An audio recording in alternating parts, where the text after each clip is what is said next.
Hey everybody, welcome back to the channel. It's KZ, and today on KZXcellentVODs, we've got my entire stream focused on the deep dive into Kingdom Hearts D23 panel. So, you may have already seen my reactions and stuff on the KZ's Lounge channel to the new trailers and breaking them down. But if you were specifically looking for, like, someone who watched the panel and, like, went through it, this is the video for you. It is an uncut VOD. And it's got 3 segments to the stream. In how I streamed it. We started about an hour and change before the panel started, so the first segment is looking over the KH4 trailers we have so far, talking with chat, speculating about what we might see, looking at some of the older KH3 hype trailers, including that really bad theater one they did.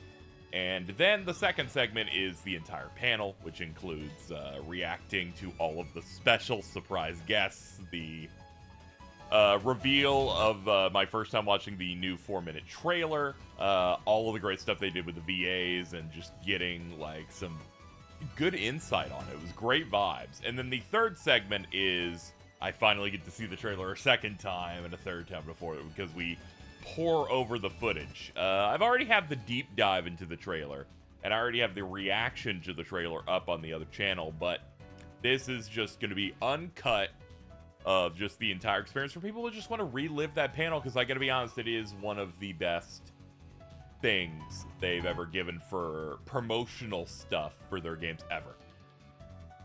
There was just there is doing a thing for the fans, and then like having a finger on the pulse of exactly what to do. Even the host was fantastic, which is not a guarantee.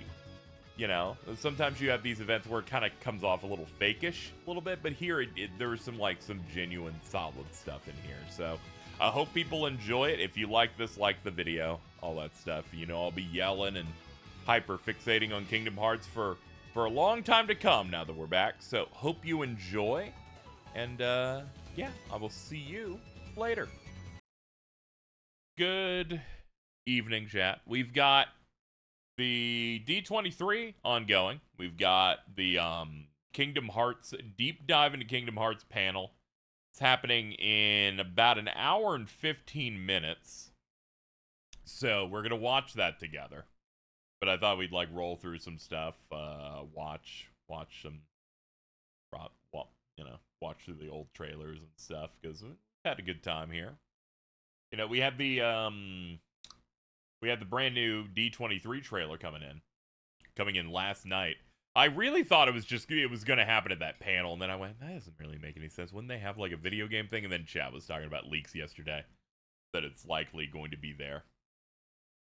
I thought that was cool. Thought that was exciting. So they were going to get it out a little earlier, so I made sure to be online for the D23 panel. And almost immediately, things started pouring in, and I was like, all right, eject the seat. I will wait until I see somewhere a link will come in. This happens every time there's a new KH trailer, where they always end up, like, half the time appearing at events where they aren't streamed. So you get the information secondhand, whether it's, like, in a concert or it's at that, like, special anniversary event. Our first trailer, which was the only one we had until as of June last year, was on April 10th, 2022. For some reason, I thought it was 2021. I think it felt like that because it feels like it's been 18 years. But I thought we would like roll through some of the stuff here. Yeah, we can roll through some of the old trailer stuff. I thought we could do that. Got these on loop. 自分が望む結末ではなかったと絶望するのなら他の世界に退場すればいい。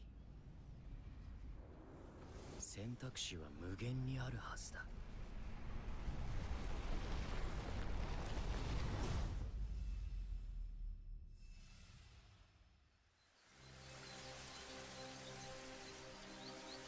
This one they showed the live fan event. This was the reveal trailer, yeah. They showed a theater this like halfway into the show. They were like, okay, and we're gonna pop this in. Like, let me roll it back here. I think it's This part of the trailer, very, very interesting, but it only really, like, plays for... This only really plays for people that were at the event. One, I like how they've kept the consistency in the title card stuff, even in the new trailer. This area is this is where they did the Kingdom Hearts 20th anniversary reveal event. So people who went here got to see it rendered in the game. So like the first thing they see is just like, oh, it's just happening where we're at, which was actually like really, and it's a really cool touch.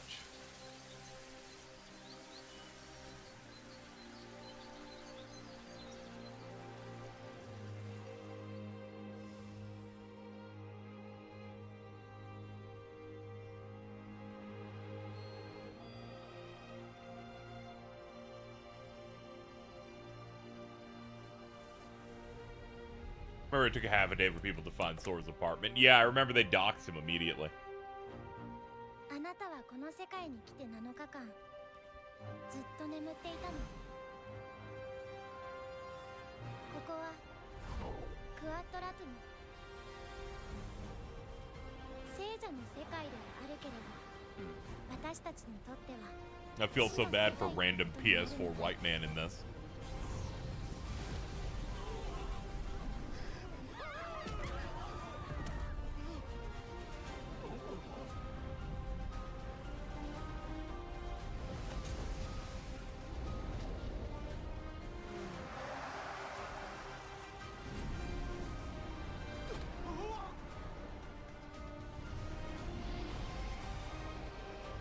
Like they took out their phones to film. I do really appreciate. They're like, hold on, let's maybe put this shit on TikTok.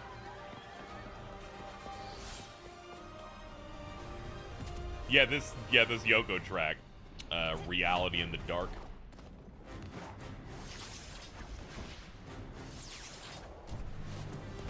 What's funny is parts of this I immediately recognize as like, oh yeah, KZ can do this. Like some of the sliding mechanics and the way he interacts with some things here. Some of it entirely new.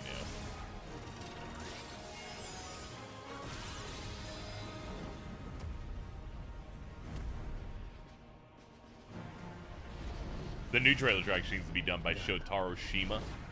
Yeah, I think it was Alex McCullough talking about how they recognized it from the remake games.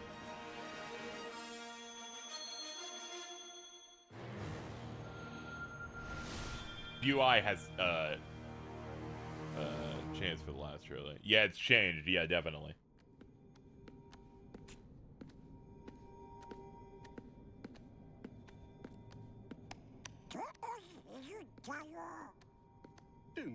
Don't say that, Donald.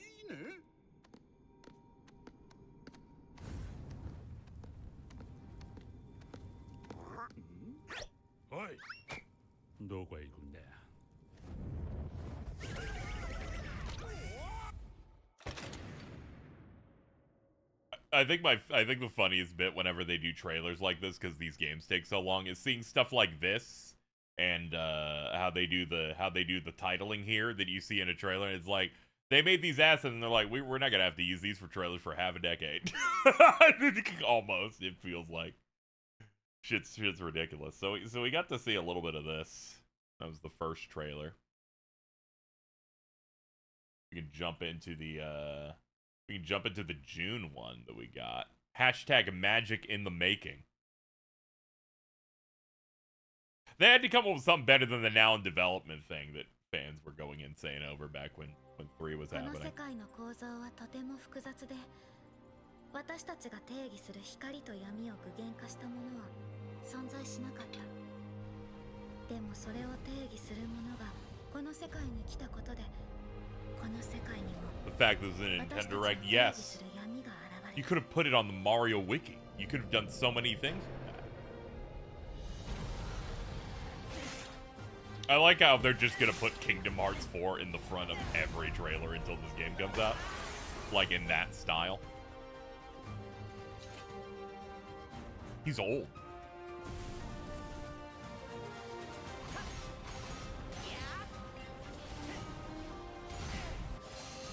Yeah, like, no shit, this game's almost done. Like, I felt this exact same way when we saw the 2017 KH3 trailer, where I'm like, oh yeah, the gameplay's mostly locked in at this point. The exact same thing happened with that orchestra trailer, where they're basically showing you the same stuff you've already seen, but now, like, the gameplay's figured out. Dude, I forgot he's got this shit going on. Let me see. Omnidirectional guard. I need that real bad.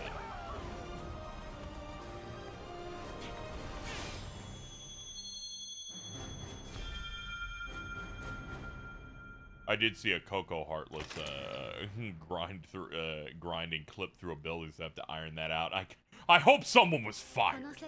Phantom X, take him to task.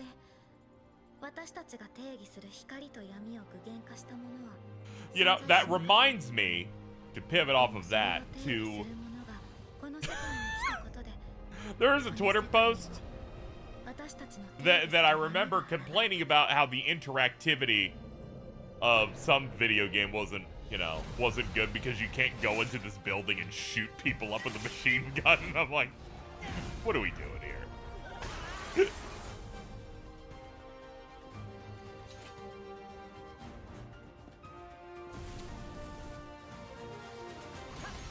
I saw a tweet where KH fans are gatekeeping Kingdom Hearts 1. I don't know what that means.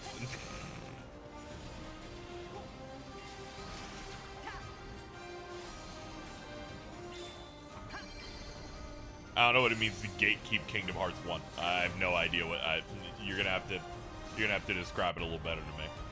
Oh, that kind of stuttered a little bit. Alright, we're fine. We're fine, it'll pass.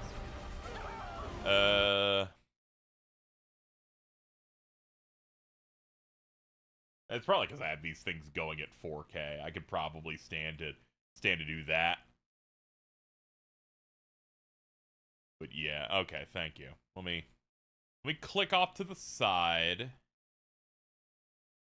If you're not on Kingdom Hearts already and you're seeing this wave of hype, thinking about hopping on, that shit not even that good, bro. Low key, we gassing it. Everybody in the fandom hates half the games and advocates for skipping them. We're all low-key. I know who this is. They probably have schizophrenia. Lame. Corny. Moving on. Alright, so here's what we're going to do. We're going to hit that. Then we're gonna start up the new trailer. I'm sorry, that's the genre of post where I'm like, I don't even know what you're saying, actually. I'm like, can we be saying words today? If possible, that'd be great. Just so you know, reaction video did immediately get demonetized for this bit here. They're like, that's that thing from Coco. You ain't getting shit. Fuck you. And I went, oh, okay. I guess. Well, a little ridiculous, but all right, man. Whatever you say, dude. Welcome to the Plaza de la Cruz. You know it will for playthroughs too. Yeah, of course, but you know, deal with it when you can. This is a lot of new information. I bet I'll find a clue to save. This is gonna get so much mileage. That clip is just this line. This is a lot of new information. I saw that shit clipped within the first 20 minutes of the trailer dropping. Like they're gonna be using that one quite a bit. I bet I'll find a clue to saving Sora now. All right, so one, I don't like that I can see the texture of his ears. It freaks me out real bad. You can feel that shit. There's too much.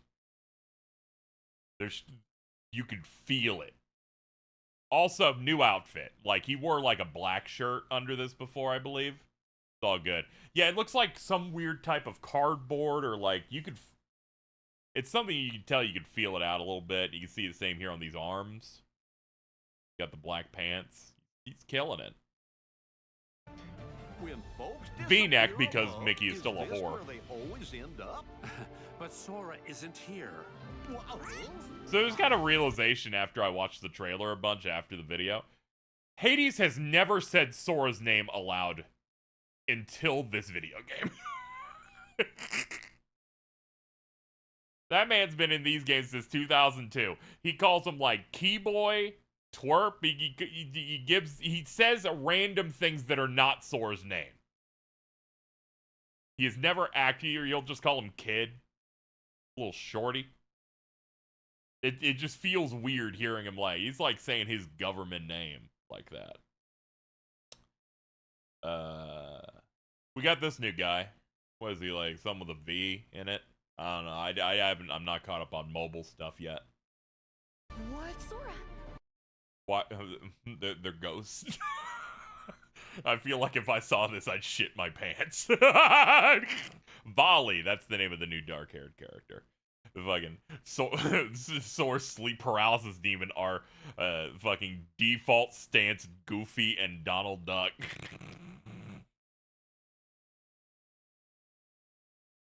Honestly, Sora has the exact same reaction I would have for this. Something wrong? What can you see? Sora! Hey!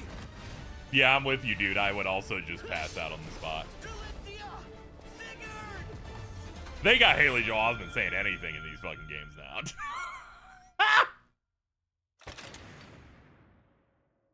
Oh man. Oh man. We need to scroll back. We gotta look at these enemies. We gotta look at these horrors that they've busted out today. Look at this fucking. This is a demon. This is horrifying. Quadratum's fucked. These games have to be Halo John's biggest paycheck, right? He does like TV and movie stuff, but I imagine they pay him decently. This thing's scary. Anyway, people are clocking that this is supposed to be a raven like bird, because Odin is a character in Kingdom Hearts now, and people saw like feathers and previous stuff, so we got something going on with that, some like Norse stuff. These gangly looking dudes. This is scary. I'll fuck with this. It's a demon. These are horrifying guys. Yeah, it's like either like a raven thing or Tengu.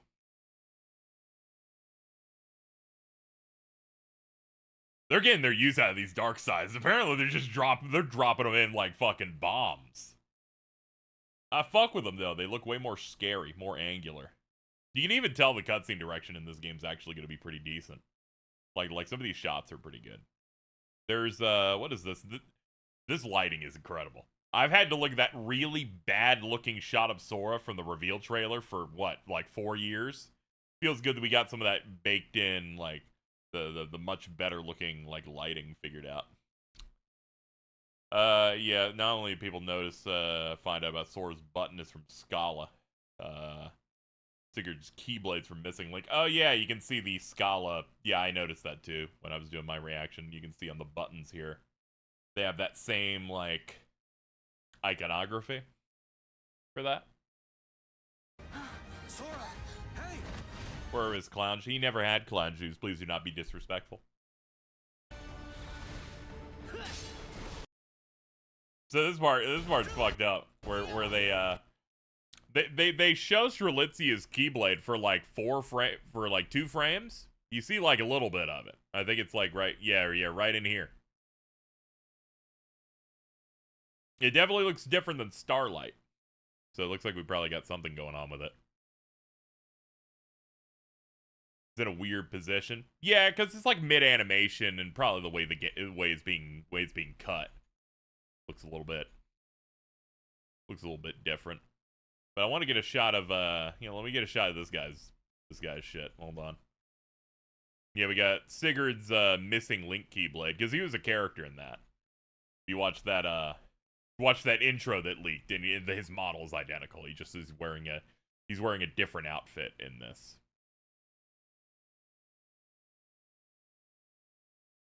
What the fuck is going on with this Keyblade though? It's a light source. He's got something going on with that. He's got the big jag. So I guess Sigurd and Strelitzia are like his group. I wonder like what kind of faction related stuff might be going on in this game's world. We know so little about this game that people are now running theories of, does Sora even remember shit from the previous games? Because so far, the only thing Sora has said is, like, these two characters' names. So people were like, I don't know, what if he forgot the shit that happened in the previous arc for a little bit? And that's why he just gets scared. He's like, who's this duck? And this dog ghost? But, you know, we don't know. We'll have a better idea of it when we get a trailer with any amount of, like, plot substance in it. Instead of just, you know, stringing us along a bit. Don't worry. We'll be able to complain they're showing us too much in probably about 9 months. Everything will be fine. Wonder if they'll stick to short burst trailers. My prediction, if we get anything new tonight for the D23 thing, is we will get a full version of this trailer. Because this trailer is very short and is only uploaded on the Disney and Pixar channels. It's not on Square Enix, it's not on the Kingdom Hearts channel, it's not on the Japanese ones.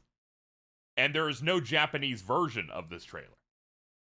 So I'm thinking maybe there's a 2.5-minute version of this that shows a little bit more gameplay in the Coco world, and ideally has Riku in it. Because I would feel really bad that they bust David Gallagher to go to a panel and they're like not willing to throw him a bone. I'm like, I'm just saying, like, you got one of those guys in there. And the one guy you got in there is Sora. And you know his ass hasn't played these games. They don't grind like Graven be doing. I hope Neo Tui gets a shout out. There's like a Neku reference in like the previous trailer that you can see like a fashion billboard thing that has like his color scheme or something like that. You're better. Who do you think you know, let me listen to it. It's gonna be a little more difficult because they run all the dub stuff through Disney. And Disney will get Zack from Zack and Cody. Like it's significantly more difficult to figure these out. But let's roll through.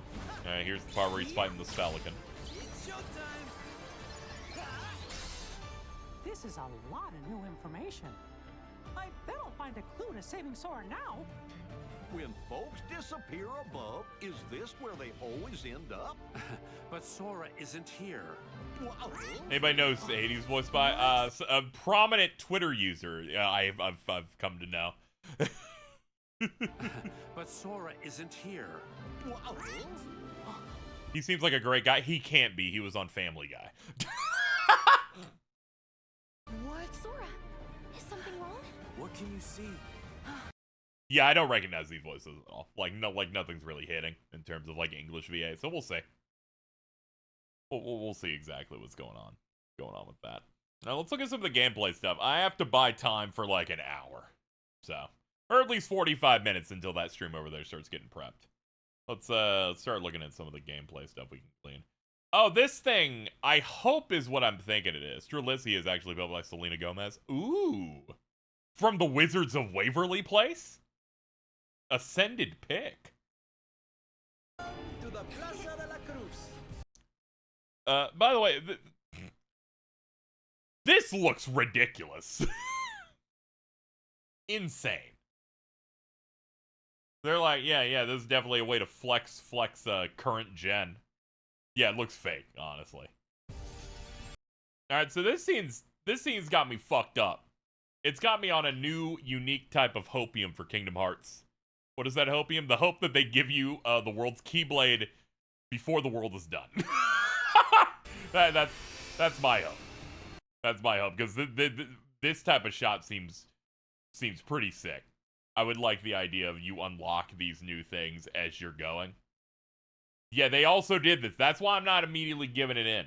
They've shown the Keyblades before, but this scene frames it like he's popping it out, especially with the sheer amount of like leaves and stuff popping off of it. Makes me go like, oh, maybe you unlock it like that. Have they ever given you the Keyblade early? No, they have not. They usually give them when the world is done. Even in KH1, you would just be like handed a keychain usually when things were done. I wouldn't be surprised.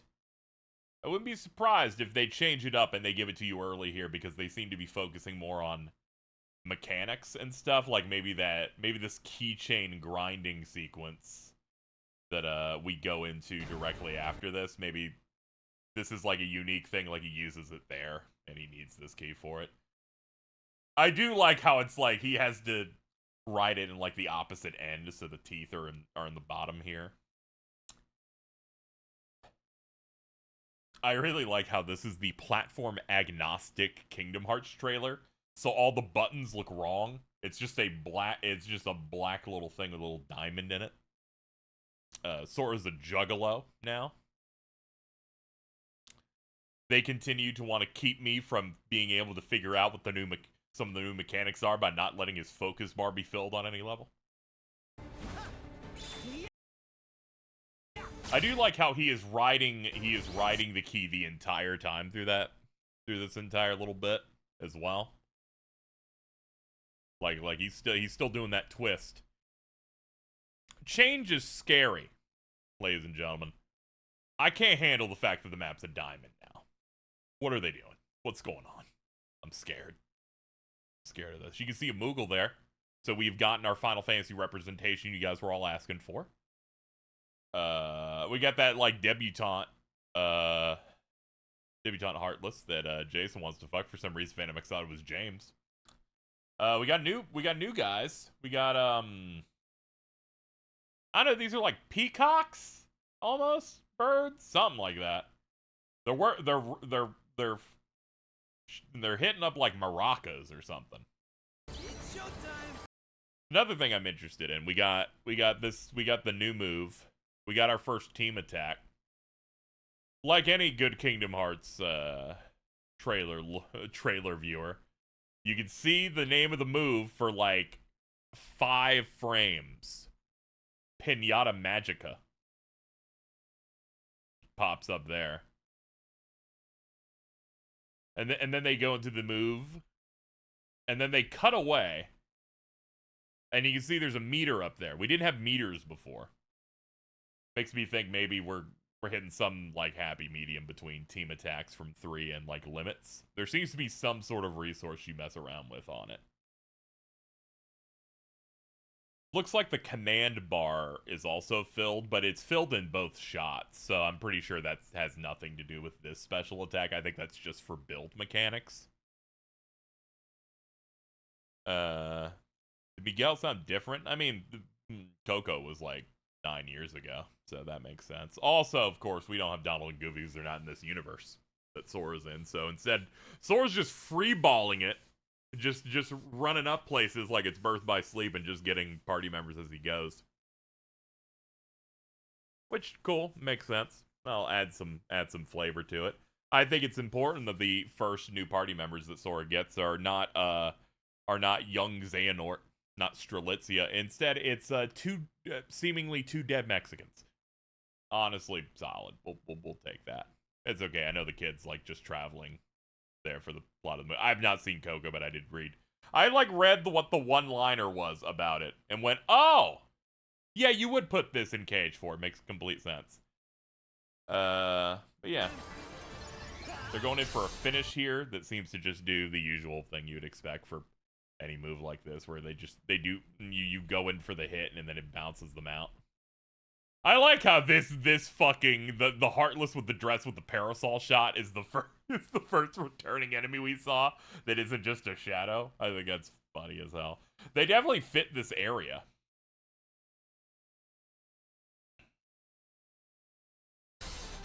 This is a lot of new Yeah, information. VFX look really good. I bet I'll find a clue to saving Sora now. When folks disappear above, is this where they always end up? There's a hidden But Mickey on the Sora last isn't frame of the here. pinata hit. Oh, is there? Hold on. Hold on. That's a good shout. Let me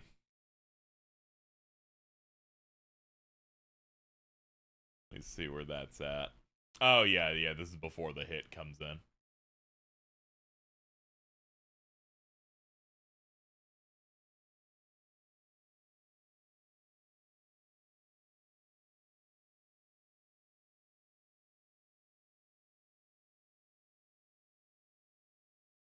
Yeah, this just looks nice. This looks tight. A lucky emblem, take a picture. I wonder if that's going to be back. Whatever they're gonna do that. I do like the finding shit in the areas for equipment, so. And anything that like gives you some of the exploration and stuff. Pretty neat. Lucky Rapids this yeah, they'll do Oswald stuff. This is a lot of new information. It is. I bet I'll find a clue to saving Sora now. When folks disappear above, is this where they always end? Oh god, I can even he's fucked up. I can see it. Textured carpet like fur on this dog.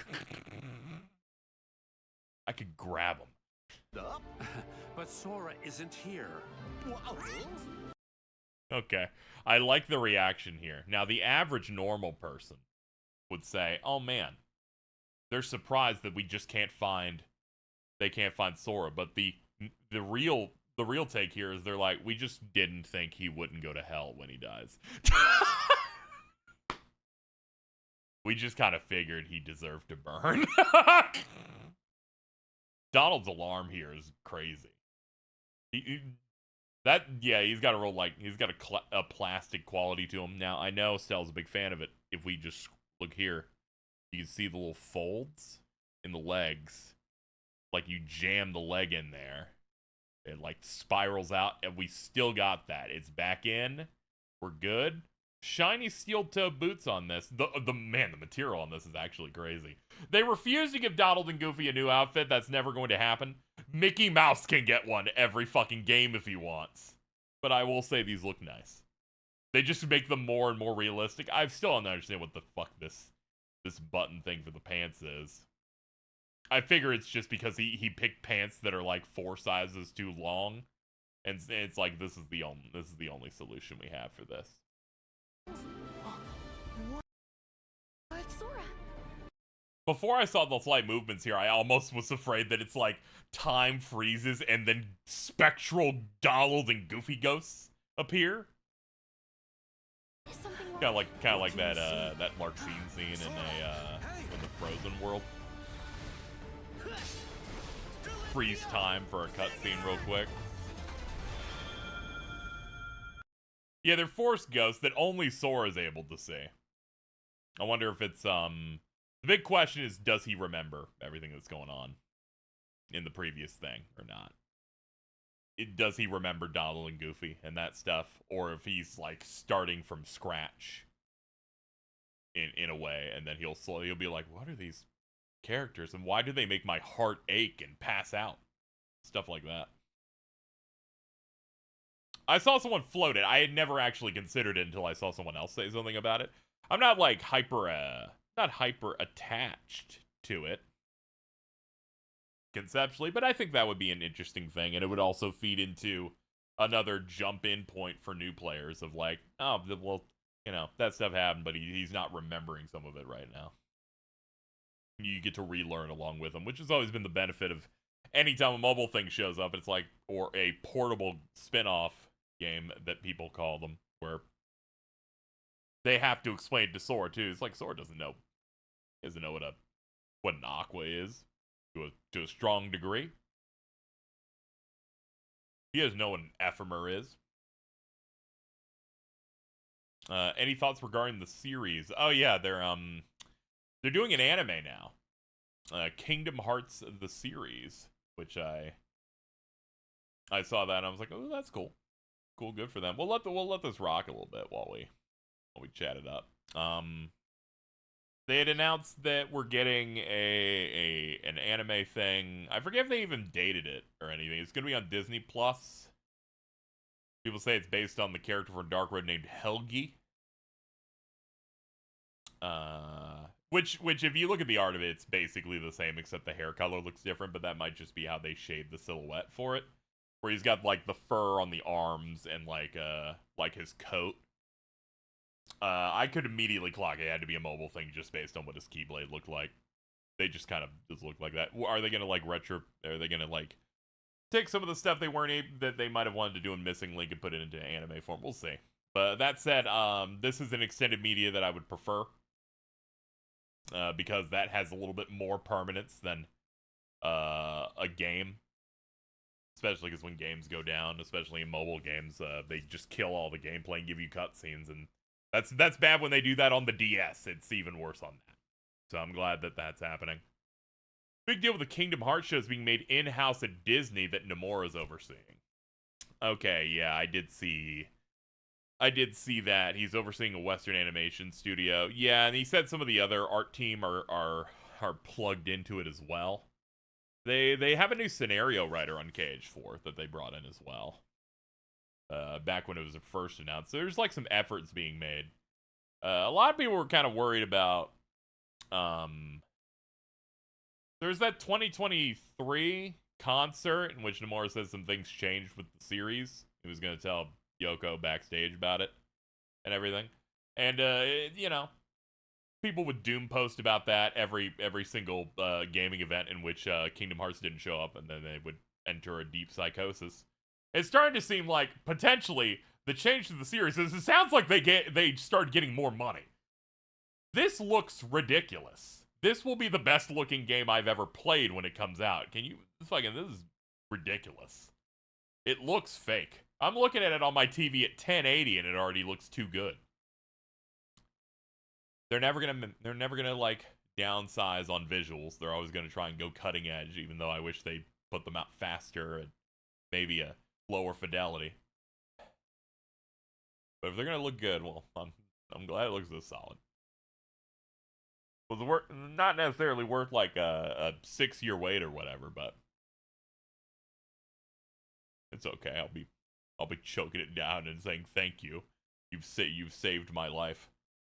When I saw this trailer on Blue Sky, I thought they were just showing clips from the movie to go. Yeah, they did that thing again where they perfectly like replicate the film. I got hit with like the copyright shit where they're like, you're not allowed to monetize this in any way. And I was like, I could have cut it. I could have just like muted it. I know other YouTubers do that. I'm like, nah, people want to see a reaction to the trailer like in full. They want like the actual thing. So I'm like, okay, I just will not make $4 off this YouTube video. It's like it's fine. Well, we'll roll through the other ones too. Like we can do that. For those just tuning in as we're ongoing here, I should say we have the panel happening in less than 45 minutes for people who didn't look into it. We got the it's a deep dive into Kingdom Hearts. It's going to be about the development history of the series. They're going to have the person in charge at Disney and Pixar for like video game stuff, who I believe was also on for KH3. That's how they got the Toy Story and Monsters Inc. stuff in there. They like oversee that stuff. They got Haley Joel Osment, and they have David Gallagher. So we got the voices of Sora and Riku there, and we also have the voice director for Disney games and stuff. And I imagine they'll be like, yeah, we got all the people from Coco to reprise their roles here, because they did a pretty decent job on that in 3. In terms of like hype for like revealing big brand new stuff in the panel, I doubt it. I doubt there will be anything massively significant like an additional world. I'm expecting maybe an extended version of the trailer we saw, and then that'll be the one that appears on all the channels instead of the one we have now that's 90 seconds. That's 90 seconds, and the first 35 seconds are just recreating that movie. So really, you got like a sub 1 minute trailer in there.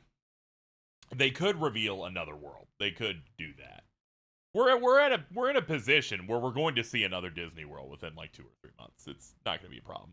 Honestly, I just realized it was August. We're definitely seeing one soon. Tokyo Game Show's in September. They could just drop one there. They could drop one in September. They could then drop a Star Wars World in December at the Game Awards. They should trick people into thinking it's Star Wars Eclipse. And you're like, oh no, David Cage is here. And then Sora shows up and everything will be okay again. It'd be pretty good. Probably do something like that. It's coming out late 2027, which is actually, it's not shocking. I've had that hopium for a while, that was what was happening. But seeing it said in a verbal contract such as, it just feels great. It's important that it comes out in late 2027 so that it can be the final physical Kingdom Hearts game release. Hashtag PlayStation Nation. We got to end strong. We got to get it in. It's got to slide under the door as it closes so we can get this on a disc. This is going to be one of the biggest. This is going to be one of the biggest launches they've ever had. Like, it really started becoming super real when after this post came out and they're like, the Japanese Kingdom Hearts Twitter, because the English Kingdom Hearts Twitter does not exist.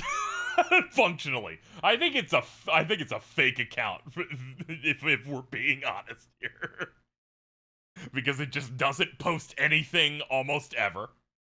But the Japanese Twitter, they're on that shit. They put up the Nomura statement on the new anime series, on the new trailer. And then they posted store links for Kingdom Hearts 4 on Steam, Switch 2, PlayStation, Xbox. They're even pretending that there's something called Xbox PC. We found it. Something more pathetic than the Epic Games Store. People that use the Xbox on PC client to buy video games. I don't know why you would do this. You'd think this would take the heat off the Epic Games Store that people make fun of, but no one's going to know this exists, so really it's just not. It's still going to get slandered because that Xbox PC thing is fake. No one even knows what's going on over there.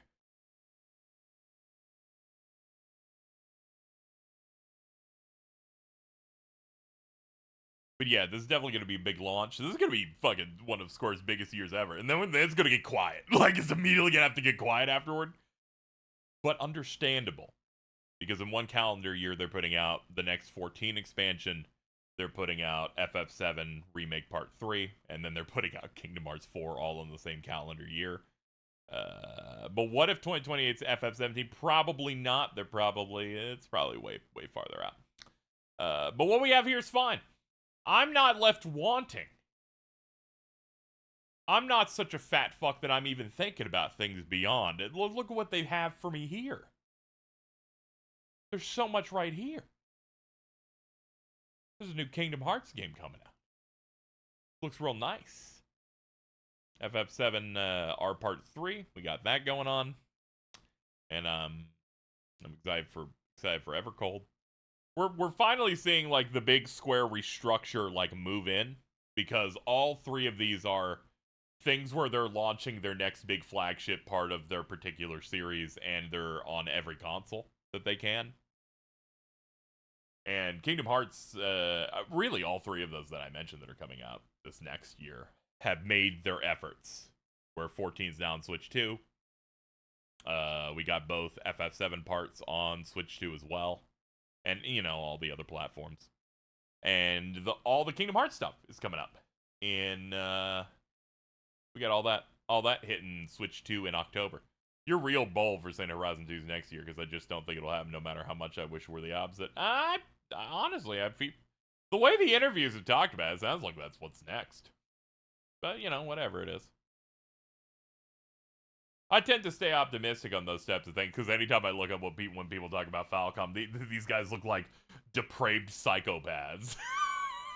I'm gonna be honest.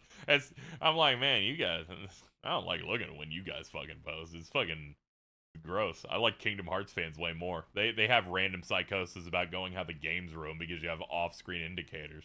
Those are my guys. I went to like the section for like talking about trails in one of the Discords I'm in with people, and when Horizon dropped, and I saw like 4 separate people in them going, yeah, it's sad that they really dropped the ball with this. All of them had not played the game. They were just watching other people's videos and giving their thoughts. I'm like, no, I'm good. I don't need this LARPing shit. I'm good. If you can't play the thing, but you're like, here's my declarative statement, I'm like, you should die. I ain't doing this. Gaze loves Kingdom Hearts fans that aren't me. That's because you guaranteed anytime any news comes out, you try to find a way to spin it negatively. You find some way. Please understand. I knew that you would find some way to complain about this trailer. And yet I still stayed up an additional 2 hours waiting for you to wake up. I was very tired, though. My body was caving in. Your statement to me of going, I guess you were disappointed because you said it's more Kingdom Hearts, and I'm like, yeah! I think that's what I want!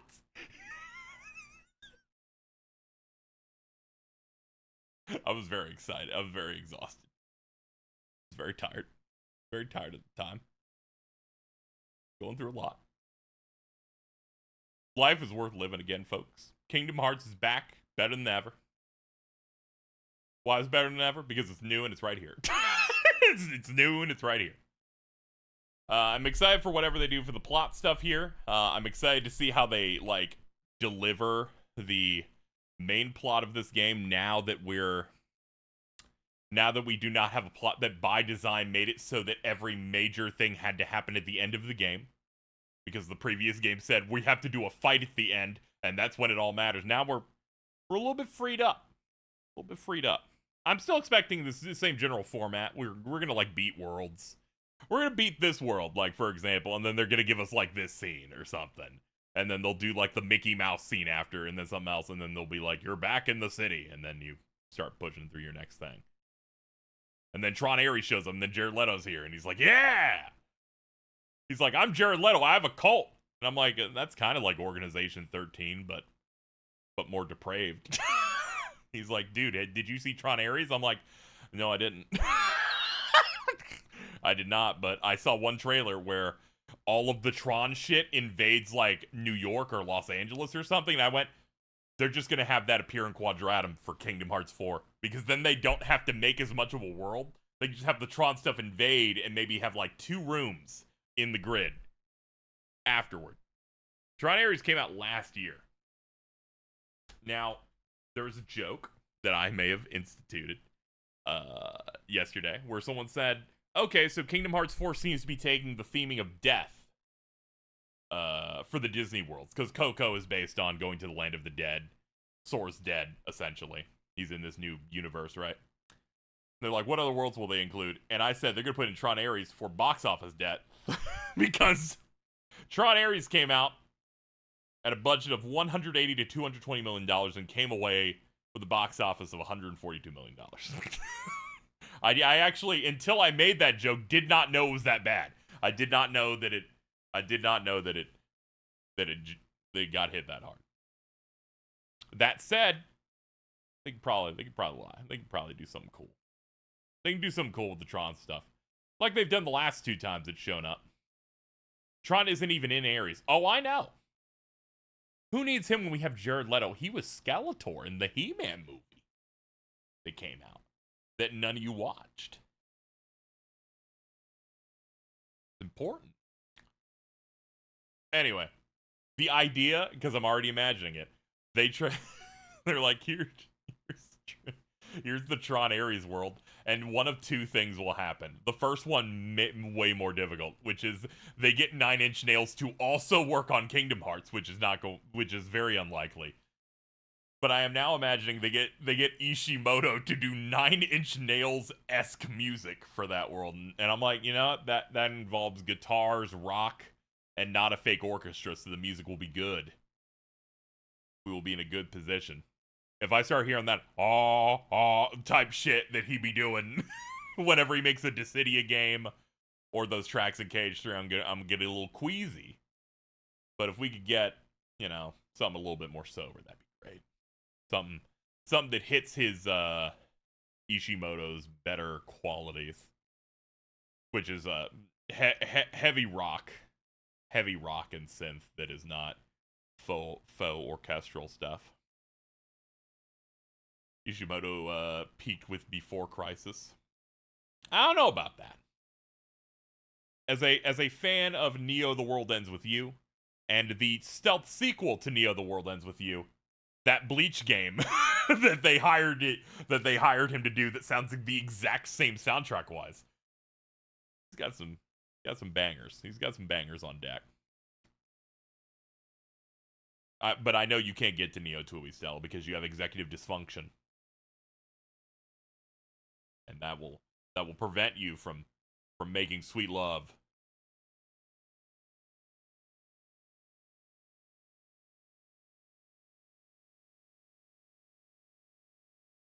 Stop lying. Omega Giga come bangers for Bleach. Oh yeah, the new Bleach core. They were marathoning that. Before Crisis OST is just more Crisis core music anyway. Well, that stuff was always good. Like some good like grunt, almost like grungy rock.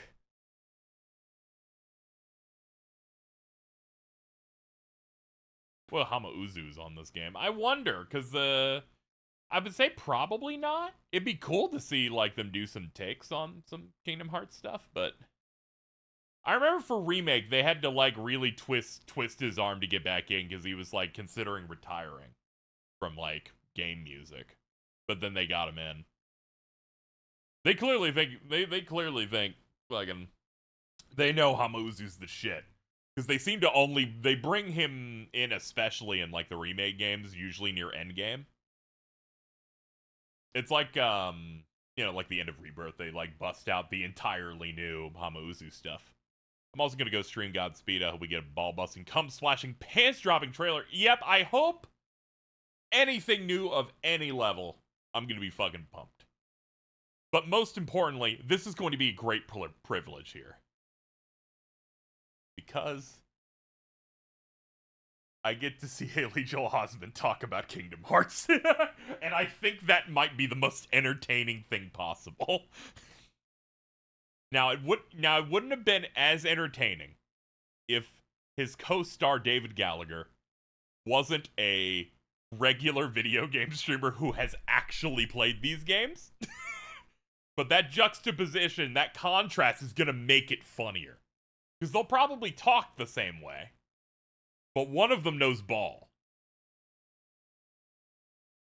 One of them is streaming Kingdom Hearts 358 over 2 days with a DS. The dude bought a DS capture card and is doing the type of layout I would see when I would make Let's Plays like a decade ago.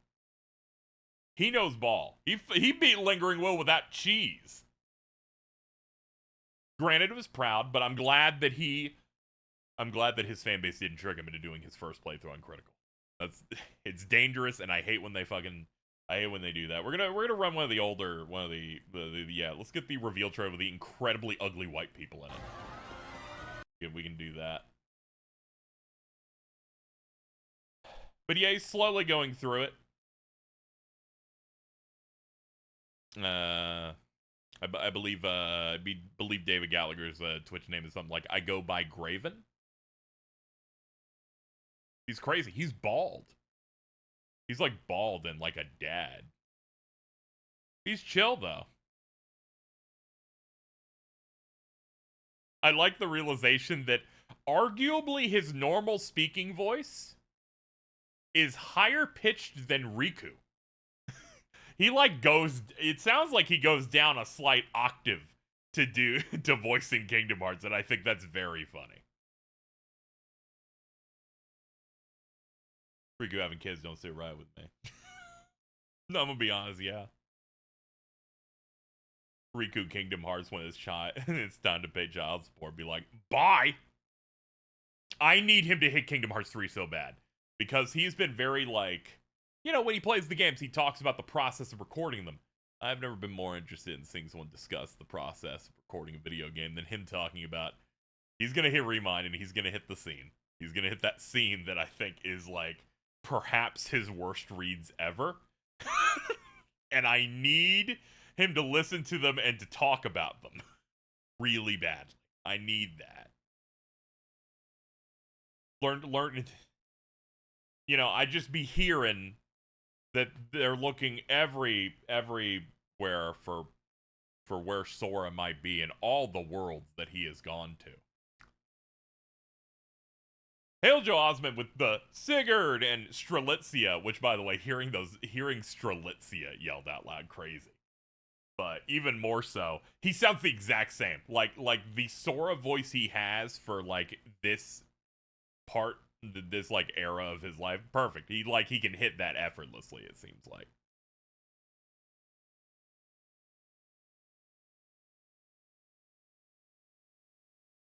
which is great. Sometimes I'll go like on a Reset Era thread, and they're like, God, can they fucking fire Haley Joel Osment and get a new guy? I'm like, I will fucking kill you, you stupid fucking assholes. No! This is like his one regular gig. Don't take it away from him. And bring back Hayden Panettiere. There's no such thing as a Hayden Panettiere. There was only Allison Stoner. Shout out to Camp Rock.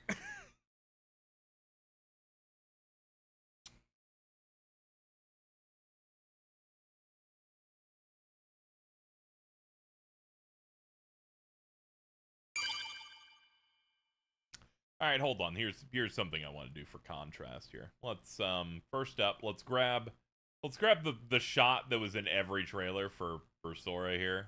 We can. Yeah, so we got that, and that's that one. Let's grab the new one. Grab the new shot. We finally have a new front facing. Are you fucking serious, dude? God, he looks so much fucking better in this. He almost doesn't look like Sora in this one. This one way closer. Even though his hair is kind of melting. But you know, he's just growing up a little bit. He died, which also killed it applied gravity. He looks so much better in 2022. You can't bait me today, young man. You won't get me this time. Not a chance. Not a chance. Let's see, what do we got? 10 minutes until the like part where they're started a little bit.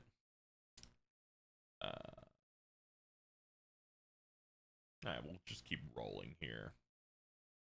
I'm really here to just talk about whatever, honestly. It's very tough to format like over an hour of pre-roll just talking about what we got going on when the... Alright, let's see. You know, I have every trailer here for Kingdom Hearts 4. This is a game that is coming out at the end of next year. We are approaching the end of this year already. We're about to hit the final quarter, right?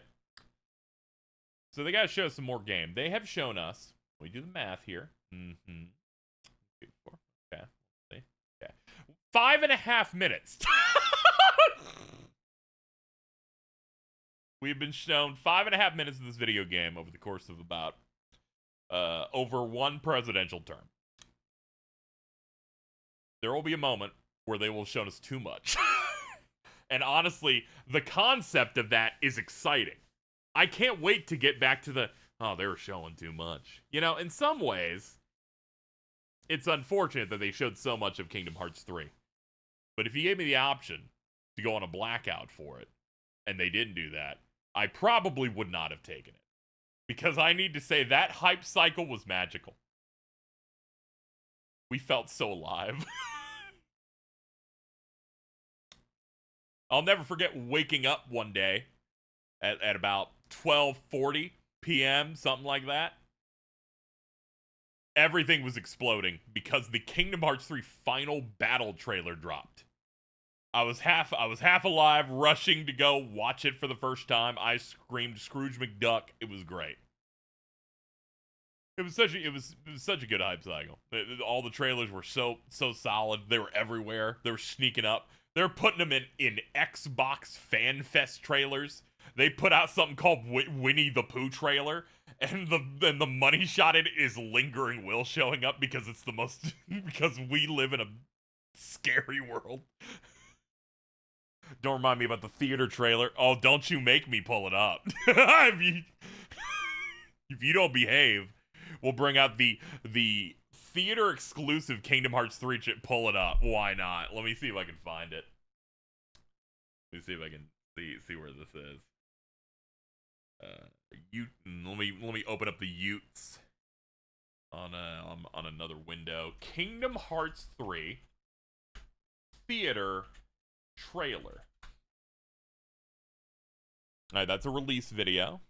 That's Kingdom Hearts 4. That's the E3 showcase. That's the orchestra. That's the Frozen. You gotta be kidding me. Where the fuck is this one? Where the fuck is the bad trailer? Man. Oh, I got a trailer I can pull up anyway. I got something over here that I do think's fun. It is for Kingdom Hearts 3.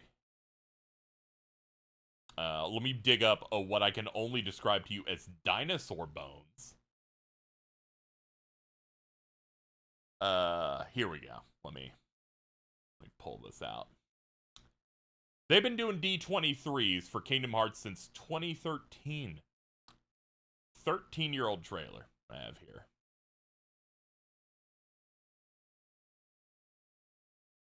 This is when I first became aware D23 existed. This is, of course, the Luminous Engine Kingdom Hearts 3 trailer.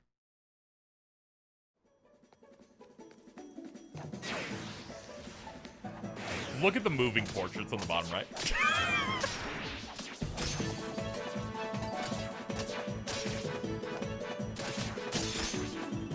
This shit looks bleak. Alright, we will run the other trailer you linked right after this.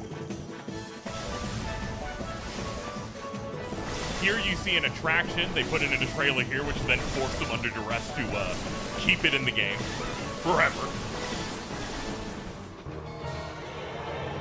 This is how we learned that they're doing Hercules.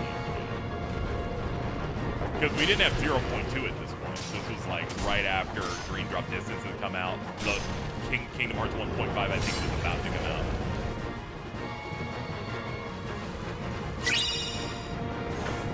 Happy One thing I will say, crazy. Sword The more I look just at looks better KH4 Sora, in the this more than he just does looks in- like a than he calm does and in rider Dream, especially from a protagonist to me. lighting perspective. Like, Luminous really made things look wrong. Sadly, though, all the tech for that was tied up into 15. They could not. They'd have to either wait or jump engines. So they made the correct decision to jump engines. This trailer came out so long ago. Sadly, it's Luminous. Luminous, fine. It's fine. It's dead now. It's fine. Square, unfortunately, now dies a slave to the Unreal Engine. Much to Stella's chagrin. I saw them post something. Dude, that post she made about the Unreal Engine recently made me fucking start dying. You have so much hate in your heart. Alright, let me scroll up and find your link. Here it is. Alright. So I remember when this trailer came out. Okay, there it is. The Together trailer. So this trailer dropped, when was this? November 20th. So we were 2 months away from the game coming out.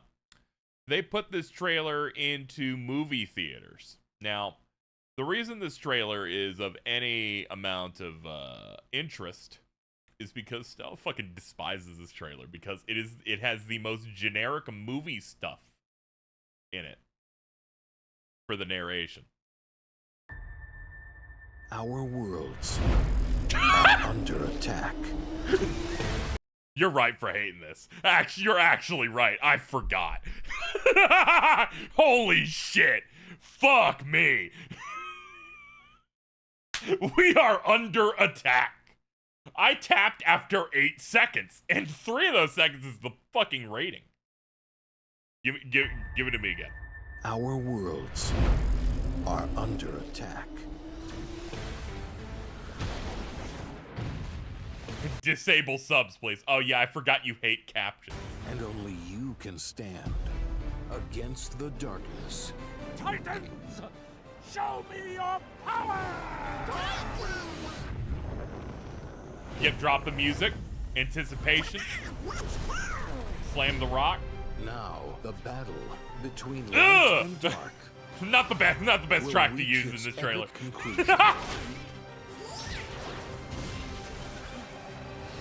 Definitely didn't need Skyward Strike. There, Sora.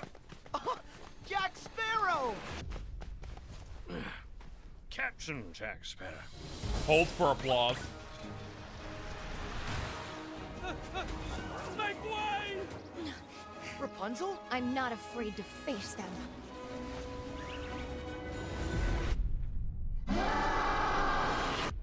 There have been 6 booms where the music stops in 1 minute of footage. Dude, it's crazy. Oh no! Together, we're unstoppable.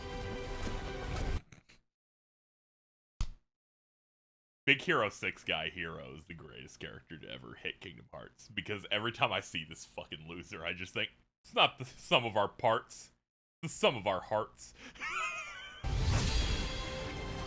Honestly, worst line in the entire franchise.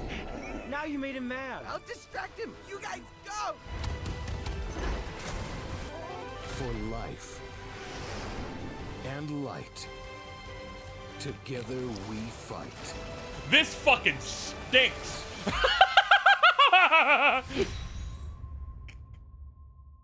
For life and light, we will fight. Automod caught the shut up. Wow.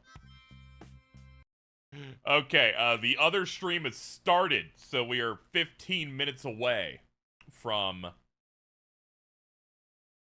the Kingdom Hearts 25th anniversary deep dive panel. They had a harmonica or something going in. Whatever. I'm on the Kingdom Hearts official channel for this. Okay. Let's move in. Let's move in here. And do not apologize for living your best life. It's all good. It's all good over here. Let's see. Do that. There's the D23 one. We'll do that. Close all to the right. Do that. What's this at? 1080? Yeah, we'll do the 1080-60. Maximize this shit. 7. Check 1, 2. Jeff's coming. All right. They got some like license stuff going in there. They're doing audio checks. Honestly, I respect this immensely. This gives me like faith that when it starts, there's not going to be we can't fucking hear anybody. So this panel's actually, it's going to be formatted similarly to like normal panels. Like they have an influencer host that like knows some of the material, and then they've got the cast, and they're going to be rolling through it. So I imagine it's going to be, it's like that. It's like a Comic-Con panel type of thing. It's going to be retrospective focused. So they're going to be like, when the series began, I was doing this, and hey, Ty, like, what's been your experience working on this franchise and being the co-director, and it'll be a lot of that. Please don't let there be a cute. I just do not think that will happen. Stella, if they allow Q&A people to get up in a line in this will be catastrophic. They will not do that. All right, yeah! Yeah, we got a countdown. Nice. Let's see.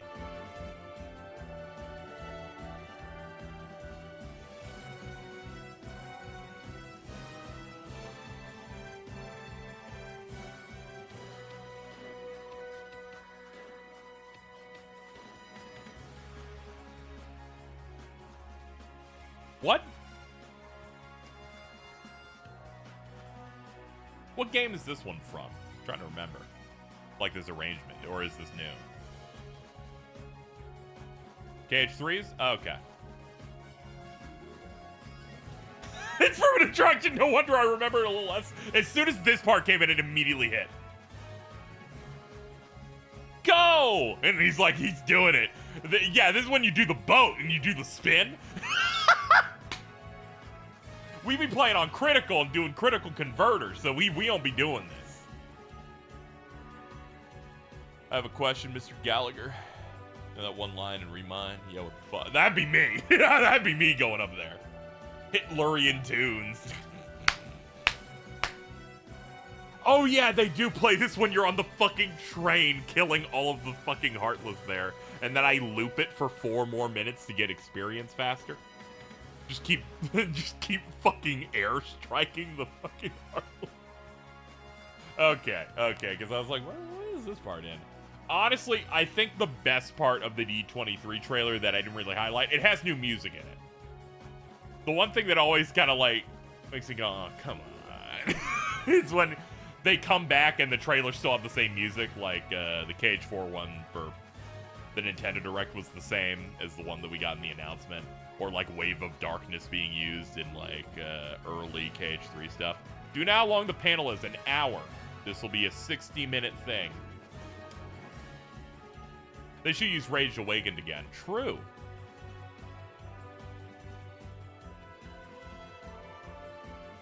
We are a mere 10 minutes away from this. Now, everyone has different expectations. My expectation, mostly fluff stuff, seeing these guys talk about the games. And if we really well behaved, an extended version of the trailer we already got. That is the one that'll appear on YouTube for the other accounts. Because the one we have now is only on Pixar. So my expectations is an extended Coco trailer that maybe gives you a little bit more combat. And maybe they cut and show Riku, because otherwise it's like, you're getting Riku's VA in here. Do not cuck him. Like, come on. Give him at least a droplet or something.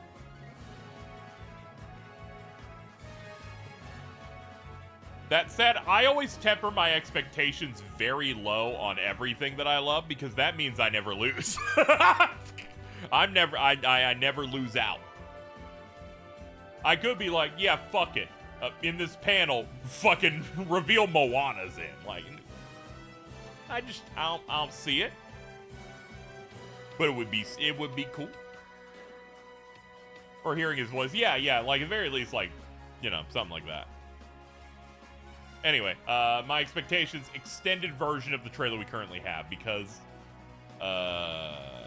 it's nowhere else. Like, the trailer is only on the Disney stuff. But they're streaming this. It feels like this would be the time. Also, crucially, there's no Japanese version of the trailer. It's only been English exclusive, so maybe they flesh the trailer out a little bit with some more combo stuff and maybe a little bit more. Also, the 90-second trailer makes sense. It was a part of a block announcing that they're doing a sequel to Coco. And at the panel, they're like, or the big event they did, they went, and there are other ways to explore the world of this movie, even in video games. And then they transitioned into that trailer. So I feel like maybe they cut that one for time a little bit, and then maybe we can get a longer one. I would love that. I'd like more gameplay to be able to dissect. So here's hoping. See the ultimate tweet where they said be the live action version. To keep my patience, anytime I see an Ultima thing that has anything related to news on it, I just click hide this post for me every time I see it. You know, just for my own sake.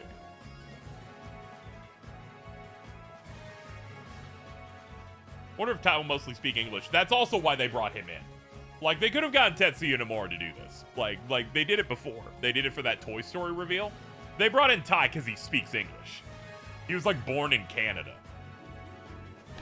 He was in a bunch of Square Enix Presents and stuff. So, they obviously wanted everyone involved to be fluent in English.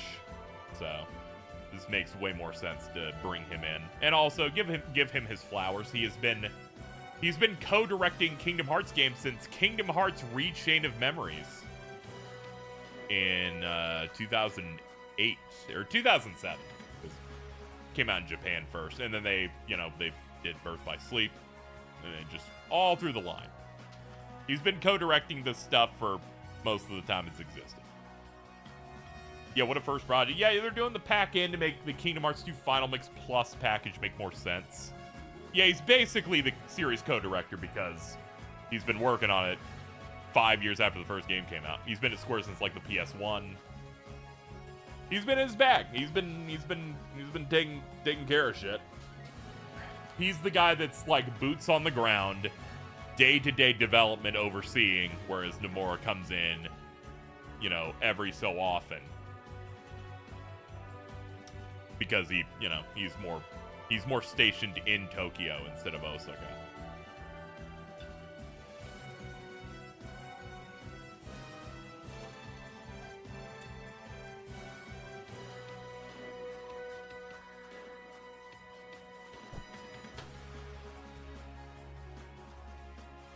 I can't believe you pronounced Osaka properly. I wanted to see if you'd notice. I was trying my best. You've been watching Azumanga Daioh, and I'm so glad that you understand what a great character. What a great character she is. What do you mean, man? I don't want to hear you give anybody any shit. You like Persona 5. Takamaki, Sakamoto. Great shit I've ever watched. I was like, man, I hope this hits for you. I was like 11 or 12, probably 12, going to a library when I was staying with some other people when my parents separated once. And I found my first manga. It was that, and I read all of it. It was the first time I read, because it's only like 4 volumes long. And I'm like, this shit fucking rocks. And then the anime is also immaculate. We're talking about Azumanga Daioh specifically here. I read that, Excel Saga, and some other stuff that I don't remember the name of.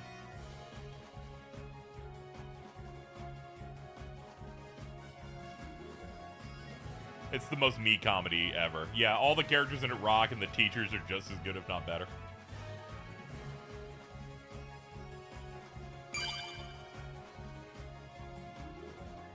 Thank you, Croboyo, for the 6-7 months. Appreciate it. Grew up on Battle Shonen, manga, and shoujo romance. Yeah, I like me a good shoujo thing and like rom-coms and stuff. Seeing some more slice of life stuff in between, like action stuff, really helps me like have a little bit of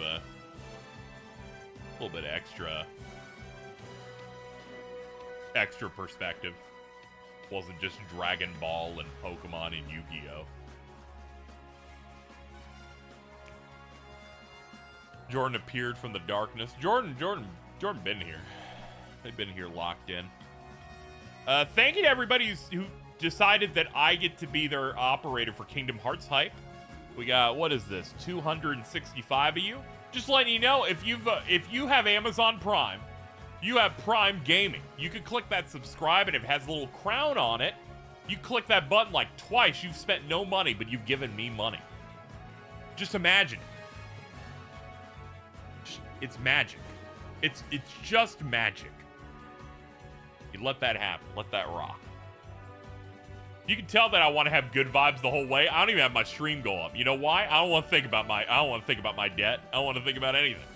The only thing I want to think about is this right here, Kingdom Hearts. And see it within my heart. I need you to know that trailer got me so happy yesterday. I went, life is actually truly worth living. Is this a toxic relationship to feel this off Kingdom Hearts? Perhaps. Perhaps. But it left my life for a very long time.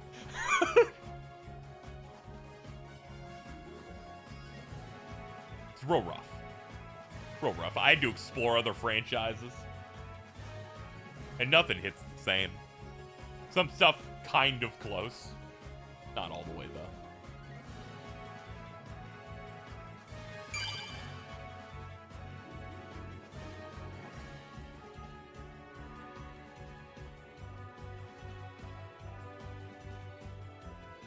The closest I felt to Kingdom Hearts would have to be a couple things that happen in Trails and Resident Evil 9. Tetsuya Nomura would also approve of the motorcycle sequence.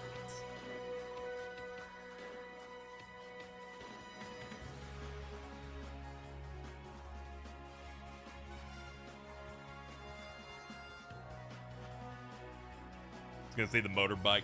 Just that and the fact that they're like, hey, that thing from 55 games ago, yeah, that does matter.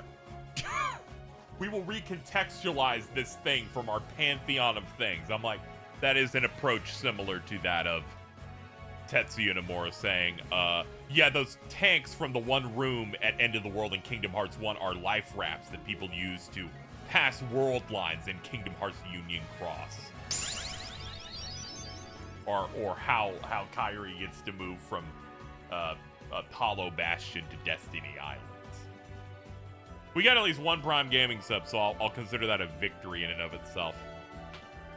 Advent Children opening is just that, but cool. That's true. It's because Cloud's there.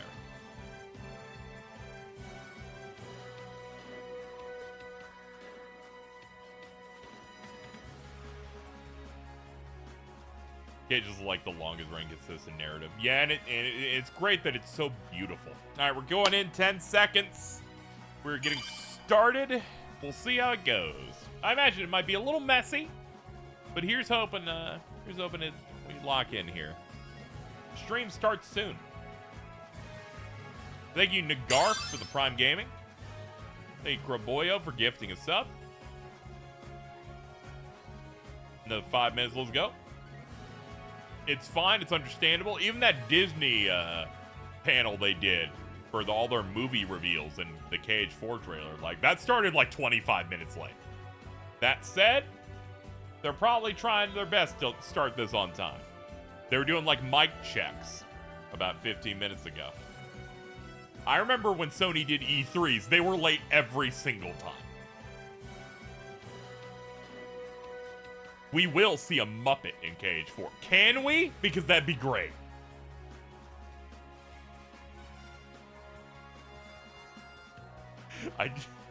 We already see that we're not getting, like, party members that Journey with Sora the whole time, but man, can you just imagine if it was Gonzo, like, and Kermit or some shit?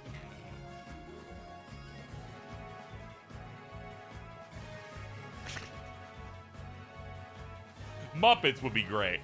The idea that they're in, and then Jeff's like, if you were doing any Muppet thing in Kingdom Hearts, give it to me.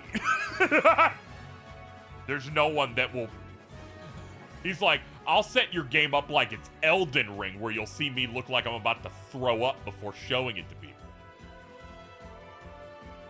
We don't need to talk about how Jeff Keighley is fucking Miss Piggy, though. We don't need to talk about people's search for love.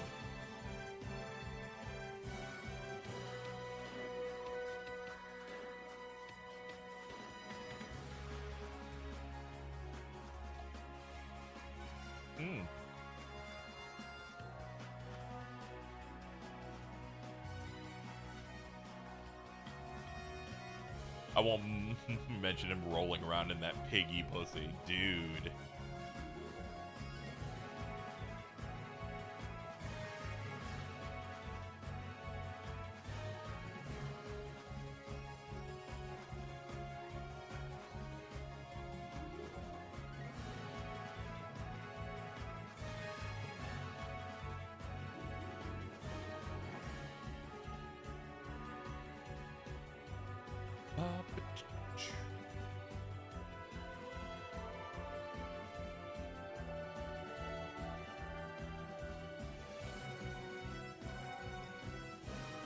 Yeah, this hand-in-hand thing's from the attraction stuff. That makes it funny and some people can't recognize it. I'm like, there's a good reason. You're probably trying to avoid these. One more! Thank you, Snack Canary, for the 100 bits. I appreciate it. Bring on the betties.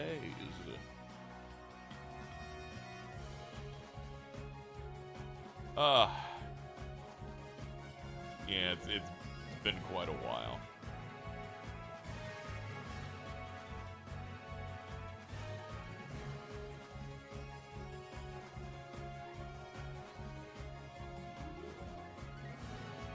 Thank you, Bransley, or Bransley, for the Prime Gaming sub. It's pretty rare these days. Oh, yeah. Cash, typically through normal tips, tends to be better for the streamer. But the bits do count. I end up seeing payment on those the month after whenever I get paid through Twitch.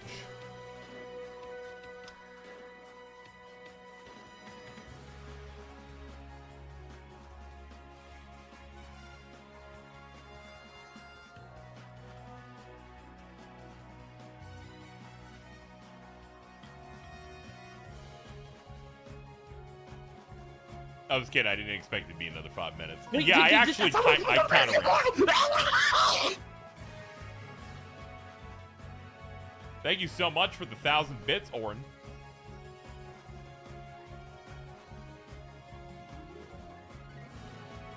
Incredible noise. We only get that when we get 1,000 bits. If someone sends it in that clump, it plays that noise. I actually don't have audio monitoring on it, so I don't hear it. You still have the sound for 1 bit? I think I have it for either 1 or 100. I think it's the 100 that does the 1 more. But I'm not sure. People will have to test it out.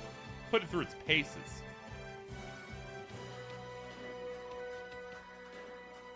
What if there's a 10,000 bit roll?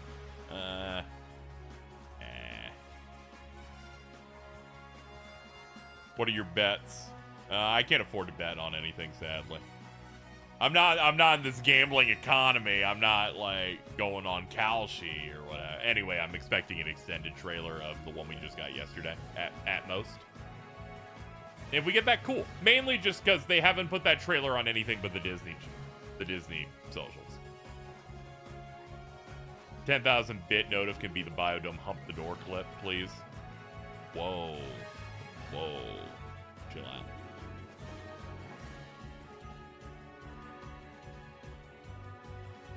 I need David God to look even more like Deck. You got stop getting. Hoping for a good drooling. panel and a trailer. All right, hold on. We did get a tip. I can't hear any of these for some reason, which is weird. Make the audio balancing a little weird, but thank you so much, Vin P, for the 25 on that. Hold on, can I? Hold on, let me sign in over here. Actually, no, it's gonna keep popping up on that side. I'd rather not. But thank you so much for your tip. I appreciate it. I'm gonna try and see the note on this other monitor here. If technology would be nice to me. Ah, here he is. Hoping for a good panel and trailer. I agree. Here's hoping.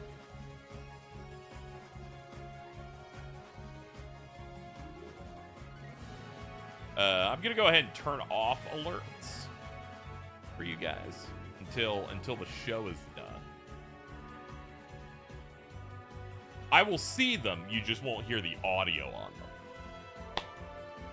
I don't want, like, them to announce a thing and then it's like someone did $5 going, I pee poo poo my butthole. 6-7. Here we go.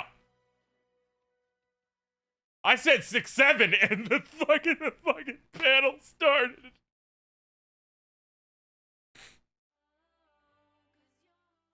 Alright, here we go.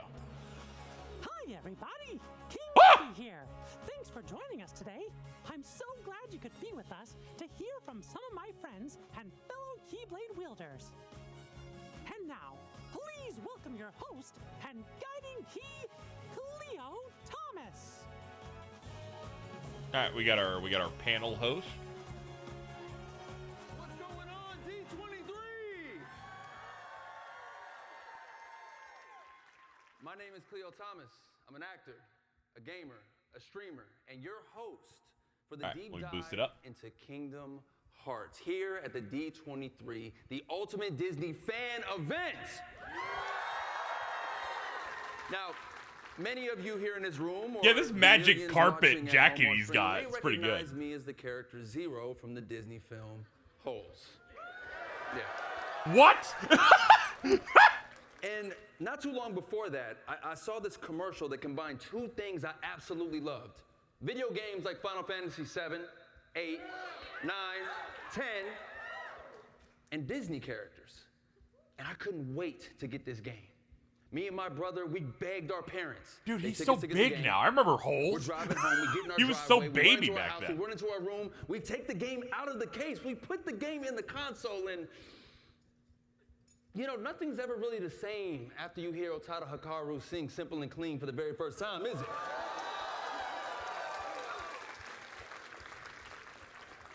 Today is one that of those keychain is so long. Look, he had to wrap it around the hill. kind of days. I get to be here live at D23, celebrating almost 25 years of Kingdom Hearts with fellow fans from all over the globe. So make some noise for yourselves.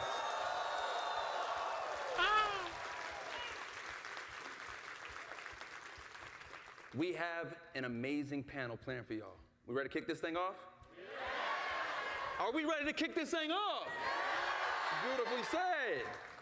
So first person I got to bring to the stage, Director of Product Development at Disney and Pixar Games, Nanagad. Yeah, that Keyblade replica very flat on Thank like you the so hills much and for the teeth. having us from all the way from Tokyo, and so happy to be here today. Beautiful done. I'll come back here, Sit back there, beautiful.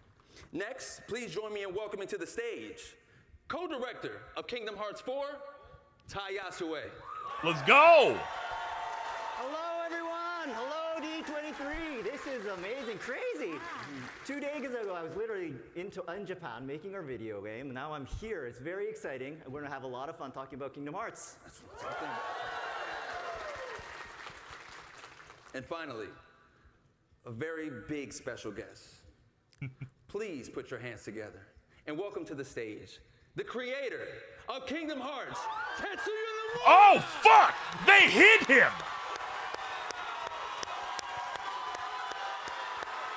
God damn, dude!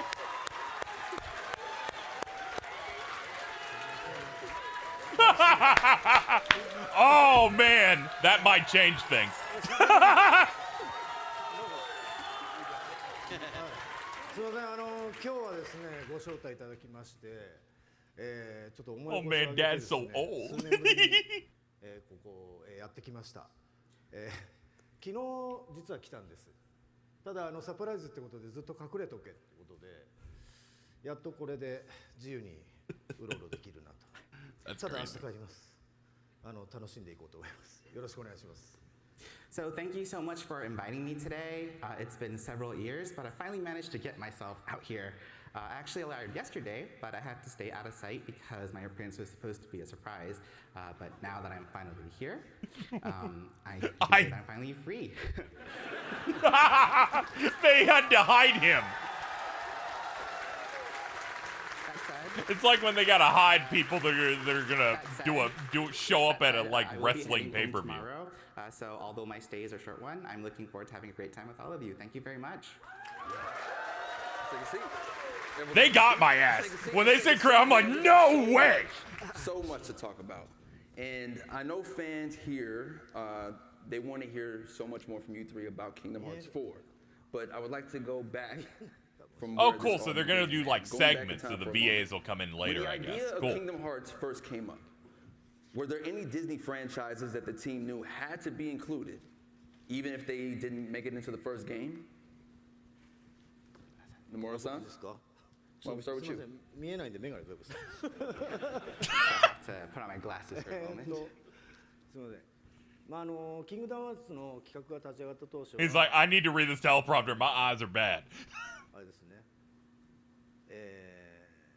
まずはナイトメアビーフォークリスマス。It's gonna be まあ fun. セルアニメは当然なんですけども、それ以外に His shirt says black money chili cooking. Chili cookie. So one title that I absolutely wanted to include was The Nightmare Before Christmas. What a shock. While we obviously plan to, feature classic style animated films, I really wanted to, throw in something that was going to be a little unexpected. でその後もですねナンバリングには必ずこう意外性のあるタイトルっていうのをチョイスしていて、まあライブアクションとまあそういったワールドは一つは必ず組み込むようにしています。And then since then, I've tried to make it a point to make sure that each mainline title includes at least one unexpected world, such as those based on live action films. はい、もうこれで大丈夫です。はい。 Jared Leto. Yeah, I think for us, The Little Mermaid was an early pick, partly because it fulfilled the role of a water-based world that we needed, but also because it allowed us to showcase the latest graphics technology at the time with the expression of moving water. And sometimes our picks don't immediately get realized until there's the right fit with the story or technology or other elements, but it's always really rewarding when it finally happens.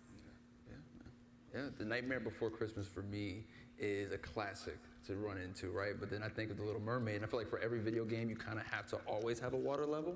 And what perfect one than The Little Mermaid? What is the process of selecting Disney worlds? And once that world has been chosen, what is the creative process for bringing them to the game? Ty? Yeah, so I guess when we plan a world, one of the first questions we ask ourselves is what sort of game experience we want the players to have, because games are an interactive medium. So that's something we really focus on. Another thing is we really want to pack a wide variety of worlds and gameplay into one sort of package. So it's just like Disneyland, for example, a lot of attractions, different attractions. And so for Kingdom Hearts 3, we had the Toy Story world, and you could go ride a robot and fight kaiju. Yeah, we all loved it. We really wanted that robot aspect. And for Pirates of the Caribbean, Sora became a pirate, obviously. He travels the seas. We all loved it but what more we than really the other wanted one. to focus on was I we love wanted pirates. Sora to They go travel yar through the and sky, shit. dive from the sky, play on the water, and inside the water, also fight on the land as well. So we sort of want to transition between different sort of stages and modes. And for Arendelle, the Frozen world, we really wanted to We love that one on too. extreme sports, so that was something big for us. And so we had Sora sliding down slopes on his Keyblade. And That's diving off crazy that cliffs, his and first that was thought is, sort of when seamless Arendelle, we wanted transition as extreme well. So I sports. guess This for is each starting to sort of make world, sense I now. think having differences and having unique gameplay, I think that's really important for us. Like hearing that perspective come out of it is ワールド interesting. に関してはですね、まあ野生と同様にゲーム体験を優先しています。で、まあ大体作るときは当然ですけど企画が先行していて、まあ、その新しい企画ゲームシステムで、どのワールドでどういうキャラクターにそれを体験させればより楽しいかということを重視して決めています。So when it comes to worlds, I'm the same as Ty. I typically first prioritize the gameplay experience above all else. And whenever we do start a project and we think about the new sort of game systems that are going to be involved, we think about what worlds and which characters would really make those experiences the most enjoyable for players. あとはですね、まあ、自分からもうこのワールドは絶対出すって決める場合は大体ソーラのメインストーリーの進行との相性を鑑みて、This trailer is locking in. 今回のテーマ、まあ、例えば「キングダムハーツ4」今回のテーマには、昨日発表しましたけど個々のワールドが、まあ、状況的にベストだということで、まあ、今回それをチョイスしています。Your parents get full.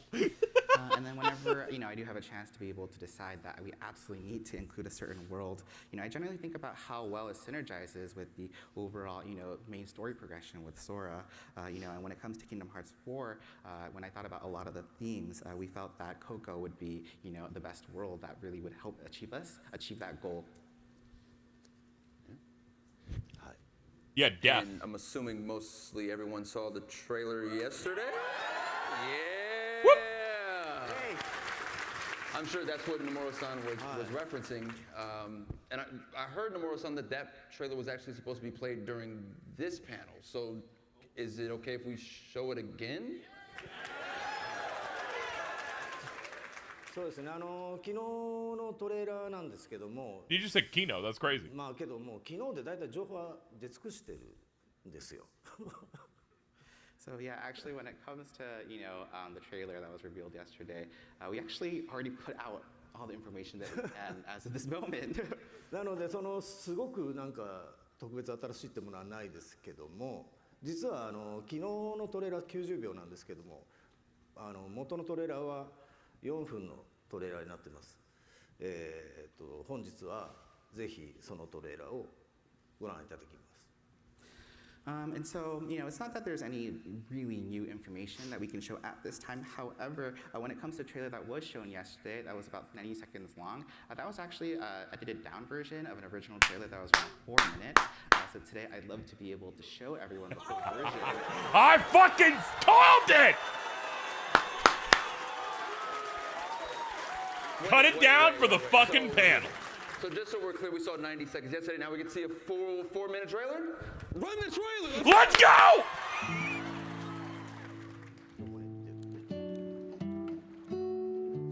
Brings back memories.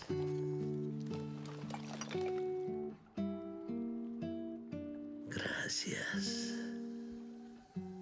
Oh, okay, yeah, and then the dude fades away. All right. Huh? Wait, what happened? He's been forgotten. When there's no one left in the living world who remembers you, you disappear from this world. We call it the final death.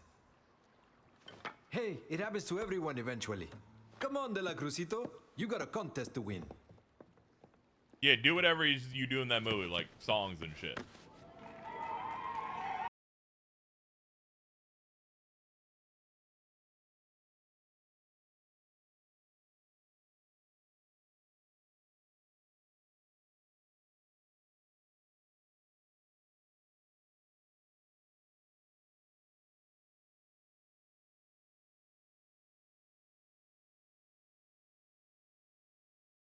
Let's go. Yo! This is Quadratum. Oh! Dandelion Dispatch. Dandelion Dispatch versus 13 ships. They're throwing balls. He's a superhero now. Volley! Behind you! Volley, there we go. Welcome to the Plaza de la Cruz.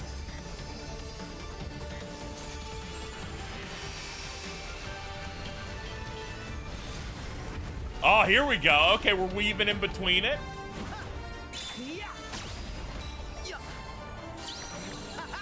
Oh yeah, so show me this shit.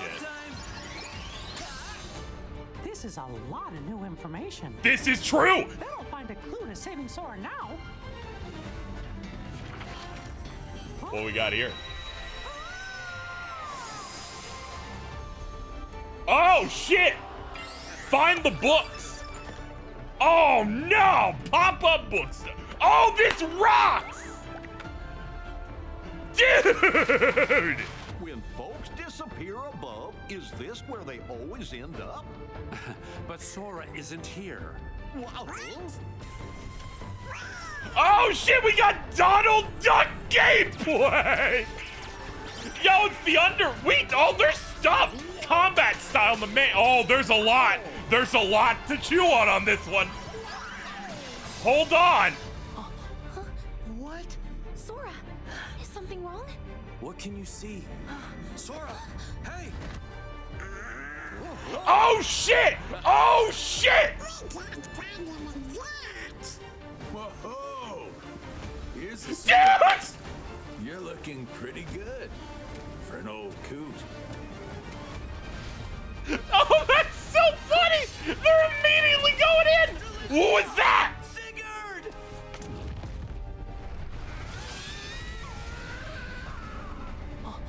Who is it? Yes! The goat has arrived, baby! Sora, wake up and see. Oh, man. Fucking, we're back! Thank you. Thank you for giving us this amazing look. You can leave. I'm good. I'm melting. Oh, man. Oh, let's sit back. I'm so excited to see, what I'm fed. characters I'm and fed. worlds come with this story. The continuation of this saga makes me so curious about the process behind that. Alongside gameplay considerations, how does the team ensure that the Disney characters and worlds feel fresh while still retaining their core identity? Nana? Yeah, I mean, it's hard to come back from all that excitement, but let's dive into it. Yeah? I mean, the most important thing is for the characters to remain true to themselves, and that means we will be watching that trailer a lot after this new show. Environment like you just saw, they would always react exactly as they would, because authenticity has always been at the core of what we make, and that goes beyond just trying to retell things from the film, but really goes to the very essence of those characters. And as for the worlds, visual identity is always key. So things like the shaders, the textures and the proportions, they're intentionally and generally kept different. I feel so bad for her. I can't retain anything she's saying at all. We make sure that they always feel I'm so fucked up right now. And the spirit scope the of original film what has also come what this alive game's in going to do is now details like entirely changed the for me. rhythm of the scenes, or how the camera is staged, the types of camera cuts, and those details really add to The Mickey, authenticity Donald, as well. and Goofy segments, that is beyond anything I expected. I guess authenticity is really key for I us. thought We they want were going to players be able to cutscene feel like they're merchants. actually playing inside the actual film. And so we really strive to recreate the character, each detail, each world and story. And there's so much to love about these films, and we want to be true to the core of its sort of essence. In the Coco world, for example, in our trailer we just showed you, we have Sora fighting alongside Miguel and Hector. And as you know, Coco is really a musical. There's a lot of music inside the game, and so we wanted Miguel to use a guitar and sing while fighting battles. And we want Hector, who is a skeleton, to use his arms and arms, sort of shoot it as an arrow. He's really inventive with that. And he also uses his arm as a nunchuck. And so we really wanted to recreate that sort of essence of their identity. And so they do all this, and they actually fight together. Sora with his giant key, Hector with his arms, and Miguel with his guitar. And they also dance around a magical piñata, I think, which is really cool. I think so. So yeah, that sort of thing of divergence of different characters' identities sort of cooperating together. I think that's part of the Kingdom Hearts charm. That's what we love about Kingdom Hearts. Yeah, and you gotta adapt things that are not necessarily thought of to be action RPG characters because they're Disney films, and how do we make that work? How do they make it work for the game? ようにはしています。大きな脚色は行わないっていう。ただしスタジオ側からの要請があればオリジナルの内容に変えたりとかっていうことはしてます。So yeah, we generally try to stay faithful to the original Disney story, so we don't make major changes or reinterpretations. That said, if we do receive a request from the studio, don't worry, we know. 空との掛け合いの空気感とかゲームプレイでの掛け合いとか、ゲームのオリジナルの部分でキャラクターの個性が際立つようにできることを心がけています。And so we look for ways to highlight, the character personalities through more of the game's original elements, like the tone of Sora's interactions and the gameplay itself. プレイヤーは空を通して、そのワールドのキャラクターたち、ワールドを直接歩いたりとか、ワールドとの関わりっていうのはやっぱりそのキングダムハーツならではの醍醐味だと思うので、それが一番重視して、作ってます。はい。And so the interactions between the characters that the players get to experience firsthand through Sora, I think is what I consider to be the essence of Kingdom Hearts, and that's something that I hold to be very important here as we develop the games. Beautiful, beautiful. It's one thing to love original Disney characters. It was a whole thing to see Cloud and Sephiroth in a game with Disney characters. Does everyone remember the first time they saw Sephiroth? Yeah, I do like that guy. Blew my mind. Blew my mind, man. Was there a particular Disney world or character that you three had the most fun creating and breathing new life into? So yeah, I guess I enjoy all our worlds, and I enjoy introducing new gameplay ideas for all of them. But right now, one of the most exciting areas for me personally on Kingdom Hearts 4 is the world of Scarlet Island. So you get to finally play with Mickey. So that's very big for us. Yeah. He's so goated. In this world, you get to play with Mickey, and you jump into a book. And this is like a paper world. And so Mickey, in this paper sort of world, recreates sort of origami paper copies of himself. And you could create paper-thin Mickeys, giant Mickeys, tiny Mickeys, and box Mickeys. And when you're a paper-thin Mickey, you go through the cracks in the walls, for example. If you throw him, he becomes an airplane, a paper airplane, you fly around. I had such low expectations when they did that screenshot last year of Mickey gameplay. Blew out my ass just now. It's sort of a puzzle-based game design that's very different from Sora's adventure, and I think it's really refreshing and interesting. I think you'll enjoy it all. I enjoyed it very much. Yeah, that's really awesome. Looking forward to playing that.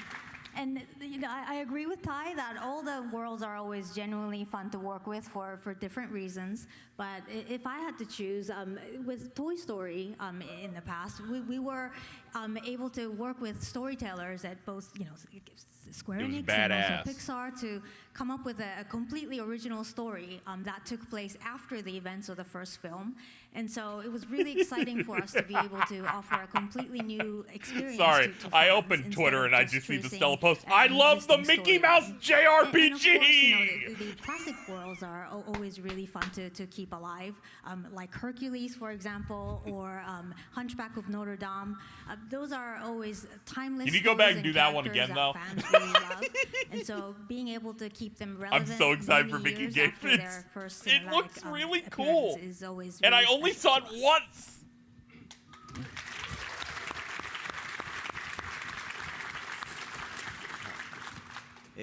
マレフィセントとかハデスとかのこうヴィラン系のキャラクターは結構新しい魅力が含められたかなと思っています。So I think we've been able to bring out a lot of new charm for the villain side, like, you know, Maleficent and Hades. I love Maleficent, dude. Oh man, that's if they had her in that trailer, I would start shitting.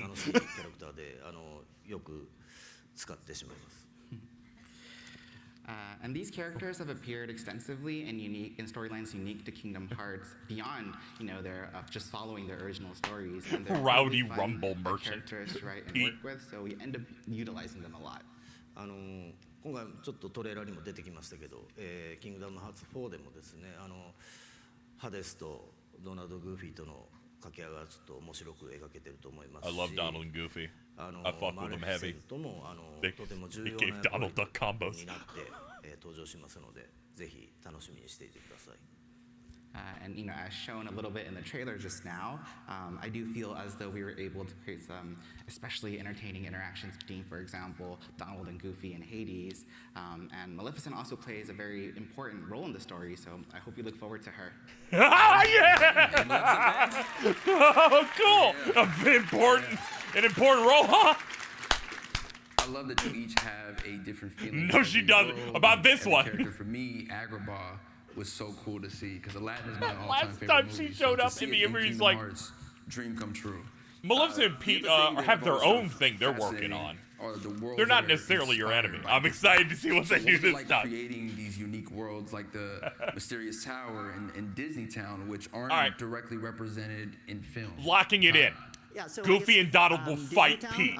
One of the segments will be you fighting Pete. But it was built around the field Not of Sora. Disneyland and Donald and Goofy. We really love Disneyland a lot, so yeah. So we really wanted to capture the sense of excitement and celebration. There's a lot of festivities there, and we really wanted to re-experience that in the things of the park. So that really extended to all our game mechanics, and we use a lot of desserts, for example. There's a lot of ice cream, sea salt ice cream. You know those sundaes with churros in them. I love them. They're very creative. I'm going off script here, but yeah, I love desserts.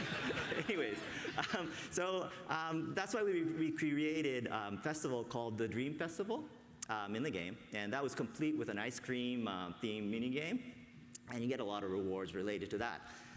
We also filled the world with classic Disney characters. We really love the classic characters and like horse collar, and deliberately designed the buildings to have sort of like a curvy, whimsical shape.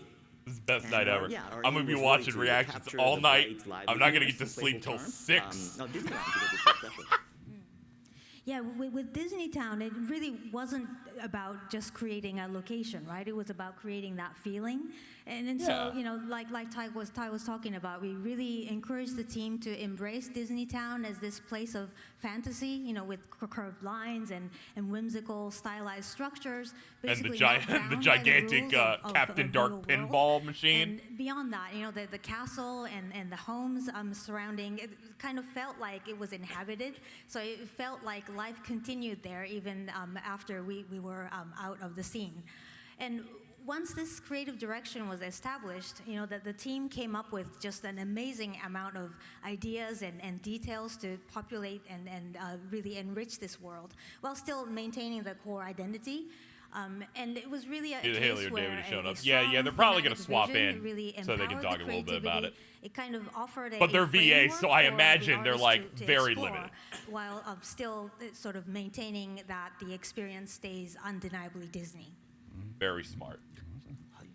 モチーフだけがあってですね、その発想を広げて、新しいものを想像するっていうのはなかなか楽しい、4 fucking minute long trip. 楽しいんですけども、さらにこう I was telling people maybe they have a 2.5 minute ものが version. ない分、気も楽だったりします。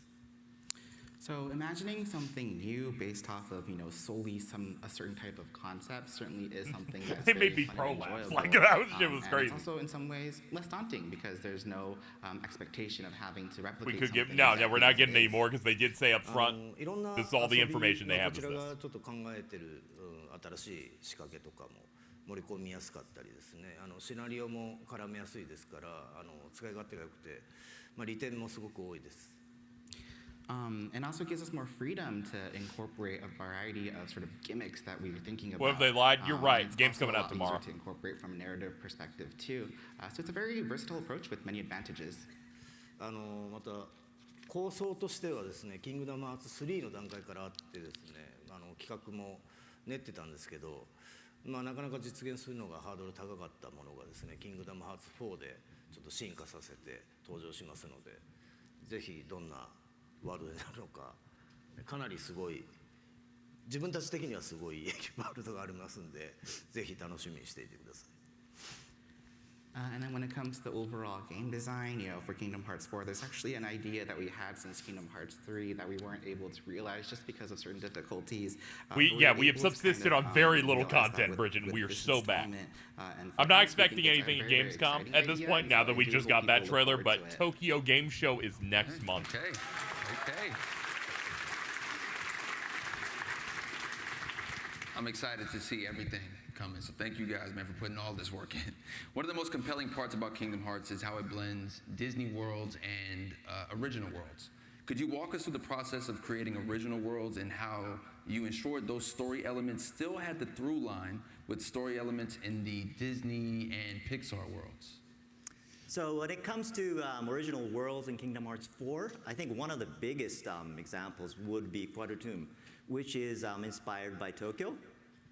Just like we do with Disney Worlds, we really how the fuck did he just say Quadrotomb? Strong sense of authenticity, and so we actually recreated all the city parts. We had our teams walking around Tokyo taking pictures. I ain't gonna question him. Really Like, he's in charge. Patterns on the roads, for example, to be exactly like Tokyo.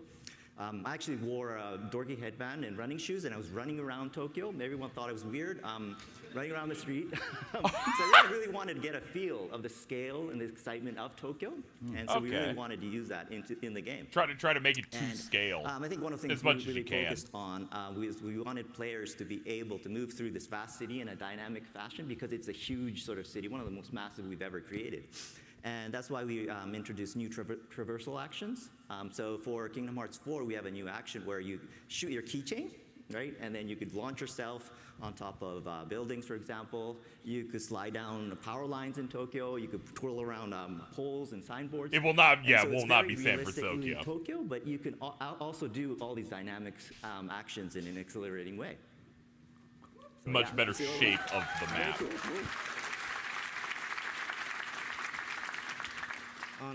シナリオ段階では自分の頭の中に思い描く正解の形があるんですけども、それをどこまで再現するかっていうのはトライアンドエラーをしてやってます。They also want Quadratum in Cage 3's DLC. They've wanted this for a while. 投げてもらってもうやり取りを続けていって何回も繰り返して、それでもどうしても自分の思い描くものと違ってくる部分とか。もしくは譲れない部分っていうのはあるんですけど、それはもう常に話し合って楽しくね、そう別に揉めてないですギリギリのどうすればより楽しくなるかっていうのを探り合っている感じです。So yeah, during the scripting phase, I typically have a vision I consider to be the right answer pictured in my head, but the extent of realizing those visions require constant trial and error. I usually have my I'm team having a members one-on-one kind with of him right come now. present ideas, and from there, we have numerous discussions and exchanges, and then, in that process, there's certain ideas that, I'm not able to, I feel that it's difficult to realize, or, certain ideas that I really can't compromise on, and so between the team and I, we're, always trying to constantly push ourselves to find that balance. で、先ほどの、ココでもそうですけど、今回は特にキングダムハーツ4ではですね、空の状況っていうのが、置かれている状況っていうのがこれまでとだいぶ違いますので、より空の状況に合うテーマのワールドをチョイスして、それを体感してもらうっていうことを心がけてますが、ちゃんとオリジナルストーリーと一本に通るようには今回から新たに構成担当を置いてですね、やり取りを Carl talking about a baby in the audience. Rugrats moment. 直前もずっと密にやってました。はい、すごい厳しいツッコミがいっぱい来ます。So yeah, and this applies for Coco as well. That was a world that we chose because we wanted to take into account Sora's current situation, which is very different from the situation or the circumstances that he found himself in the past. Yeah, no shit. And so we try to always pick our worlds based with that kind of theme in mind, and that's really always at the forefront of our approach and thinking. And in order to ensure that the story still feels cohesive and continuous as a whole, I work very, very closely with the story lead within my team. Even before actually I came here today, I was having lots of discussions where he was pointing out all these things, and so that's just a constant part of the process.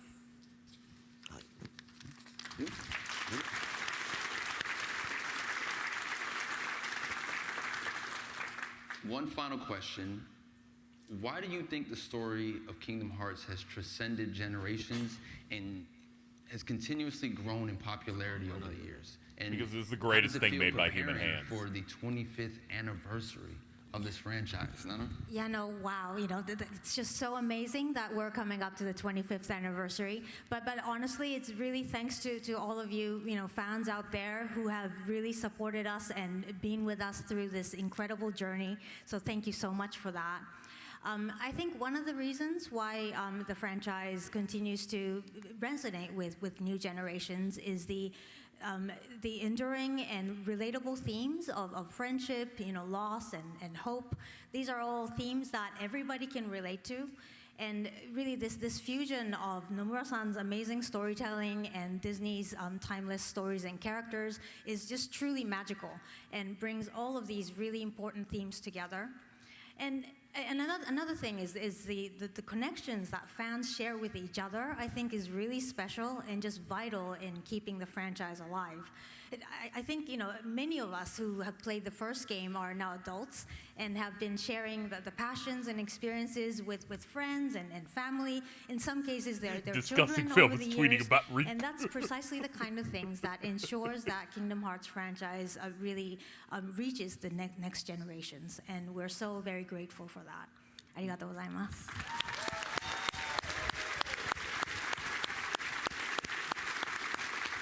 Yeah, 25 years. Honestly, I feel a little old, but yeah, probably not supposed to say that.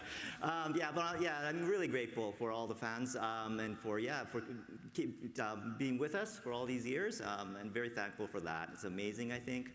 And as for Kingdom Hearts 4, I think what I'd like to say is I would like to thank everyone for their patience. At this year's D23, we're finally able to announce a release date for Kingdom Hearts 4. I'm really excited about that as well, and I can confidently say and promise that it will launch in 2027. Yeah! Fat nuts! Yeah, and so schedule-wise, development is very smooth. It's not like an 80% thing, 90%, it's a 100% thing. So we'll be there for sure. So I promise you that. And any delay posts I see get blocked permanently which lets and you experience banned. The entire saga in one package, and it's available for pre-order now. If you've never played the series before, or if you'd like to revisit the journey again before Kingdom Hearts 4, I'd be happy if you just dive in. I'll hold my tongue. I'm gonna time you out just for even thinking about it. Get out of here.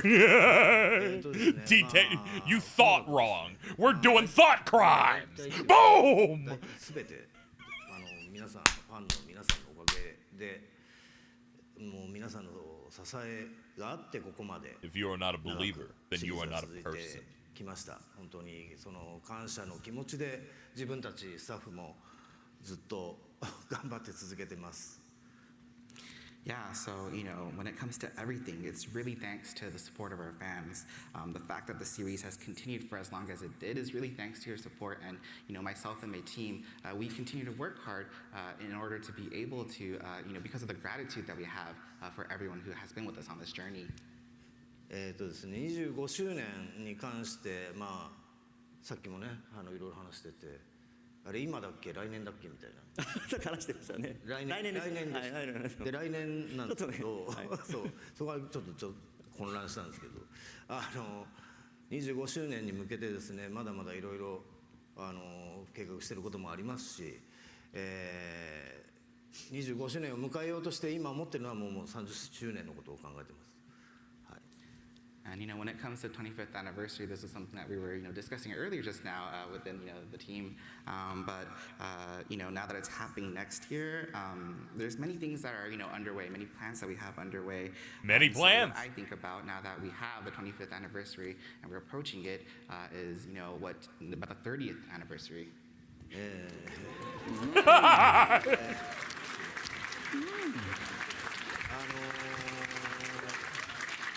あとその一つというかこれまでシリーズが長く続いたおかげでもありますけど、昨日アニメーションの発表もありまして、何かコメントをとすごい言われてですね、じゃあこう言おうかなああ言おうかなっていうとですね、それは言っちゃダメですこれ言っちゃダメですって結構止められるんで結構何も言えないんですけど昨日もコメント出しましたが結構がっつり関わってやってますんで、ぜひアニメの方も楽しみに待っていただければなと思います。And then one part of that future is actually the animated series that we're able to do. Thanks to everyone. And in making that announcement, I was asked to make a comment, and I thought to myself, I'd love to maybe I could talk about this, maybe I could talk about that, but in the process, I was also told you can't talk about that, you can't talk about this, etc. So there's still a lot of things. He's always held back at all times. But as kind of mentioned in the comment that I put out, I myself am deeply involved in this project, and so I do hope that everyone looks forward to it. はい。そうですね。最後に一つだけ。言っとこうっていうさっき安江と話してたんですけど昨日2027年発表されまして結構皆さんの反応も伺っていたんですが、これは伸びるねみたいな意見もちらほら見かけたんですけど確実に27年に遅れないのでこれは言い切り絶対に遅れない100%それもあって僕ら明日帰るんでものすごいね思ってる以上にマスター早いんで遅れません。なので27年楽しみに待っていてほしいのと、まだまだ今回PR 始まったばっかりなんで4はこれからの情報をまた期待してお待ちください。And then one last thing that I actually wanted to also share, and this is something that I talked about with Ty as well, but we announced that the game is going to be coming late 2027. And I saw online that some people were saying, "This is not fair. We can't speak the language like you." I just wanted to set the record straight. That is not happening.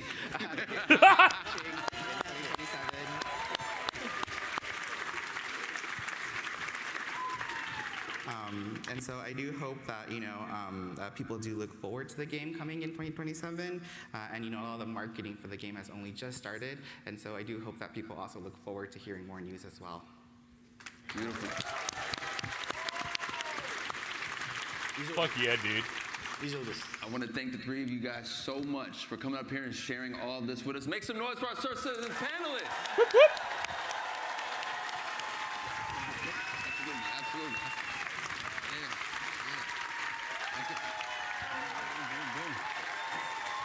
Beautiful, beautiful. Thank you, thank you, thank you, thank you. That was crazy. How y'all feeling? There's no dev crunch, she said. That makes sense. Lovely, lovely, man. Well, It took guess a what? while Like for I us to mentioned, that was reach just this our point, first set and it looks of quite panelists good. here, man. So I'm gonna bring out some more friends of mine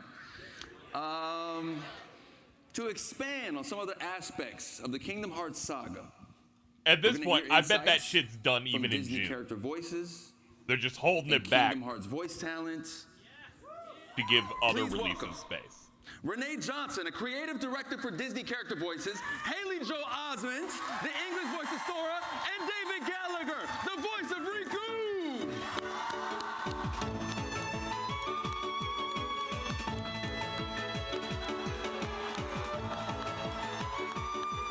Dude, he's so bald. So cool. How's you guys feeling, man? How's D23 for you guys? Pretty exciting. Been amazing, yeah. Yeah, man. It's been awesome. Yeah, man. This is crazy for me to be on the stage with all of you, man. Thank you guys so much for this opportunity. Renee. Yes. You wear a few different hats on Kingdom Hearts. You're one of the main voice directors, but you're also the lead English dialogue editor. So you're part of shaping the script through several rounds with Square Enix, Disney, and sometimes the filmmakers. Once you receive the Japanese audio and animation, how do you prepare the script for recording? Painstakingly so. I go through every line, every reaction in what we call a timing review, which means I sit in my office doing my own really bad versions of the character voices, trying to time them to the Japanese audio, which I'm sure makes everyone who sits around me not entertained. But I want to make sure that not only do we have the timing right, but that we're matching the expressions that these beautiful animators have done and any gestures that are being done. But the Square Enix localization team and I are doing more than just adapting words. Japanese and English have different rhythms. The pauses are different. So if a Japanese pause feels too long in English, I need to determine if I can shorten it or if we can just talk through it. What's gonna serve the material best, serve the characters best? And even small differences in the languages. The Japanese may be able to just say heartless, but we have to say the heartless, which gives these guys an extra syllable to fit into the same animated beat. Or the Japanese may voice a head turn or a smile, which is something that we would leave silent in English. So we have to find something that's gonna feel natural in that moment. And I'm so thankful that these two are so great at it. Let's go, dude. What do you think about when you adapt these characters for Kingdom Hearts, both as you shape the script and once you're in the booth with the actors? It starts with knowing the characters. I don't think these two have been in the same room since 2005. Their vocabularies, their speaking rhythms, and then imagining them in these new situations. Take King Mickey, for example. He is the Mickey we all know and love from all of Mickeydom. He's open-hearted, he's generous, but here he's a leader who is fighting He has darkness. survivor's guilt sometimes. Naturally, he's going to react differently. He's going to say different things, and he's going to say them in a different manner. And then the actors bring their magic to it. The script changes in the room so much because of what these guys bring to it. No matter how well I thought I timed something out, we're going to add words, we're going to move words, we're going to change them around, and that's just to capture all they are bringing because they know these characters so well. And then I want to be open to surprises. I always want to be open to surprises. I can't tell you how many times Jim Cummings has made a Pete line 1,000 times funnier with an improvisation that totally fits the moment, but none of us could have anticipated. And then with the characters like Sora and Riku, we want to make sure that we're totally capturing the nuance of the Japanese while still delivering a performance that is natural in English. And again, I will make no comment. So amazing at doing this. a lot of my direction, I mean, I'll be honest, a lot of my direction to Haley as Sora is just a little goofier, or because it's Sora, a little whinier, right? And for David, for Riku, it's even more serious, a little more angsty. Can I get a little more angst, right? Yeah. So, yeah. Yeah, man. Great. Renee, you've worked both closely with Haley and David for years, but Haley and David, after doing research, I found this incredible true fact about feel you like I won $1 guys, million. That despite playing Sora and Riku for nearly 25 years, you guys have never actually recorded together. Ever, is that right? It's true, yeah. It's one of the crazy aspects of voice recording. I think in all the voice recording jobs I've ever done, rarely have. I think Hey Arnold was the only time I've ever been in the same room with the other actors. But it's nice because as we jump around recording sections of the game, sometimes it'll be Japanese audio, and then sometimes I'll hear David's voice or somebody else's voice. It's nice to encounter that. Something that just popped into my head is like I technically got to do a scene with Rutger Hauer in one of the previous games, which was a tremendous honor. So okay. The last one you were in, yeah. Of this job, yeah. I've actually been looking for Haley for 25 years. Glad I finally found him. Only here at D23, man. Yeah. So with 25 years, we look back at it all, and it's been a journey. But Renee, I heard you found something from back in the day that you want to show everyone here. Oh, please. I did. A colleague Dig up of some mine bones. who worked a ton on the first 2 games. His wife made this beautiful scrapbook after Kingdom Hearts 1. So here's a Wayback Machine, y'all. Oh, wow. Oh, they're so baby. Oh, I forgot the merman me. Hey. Wow. Wow. Haley, give it up.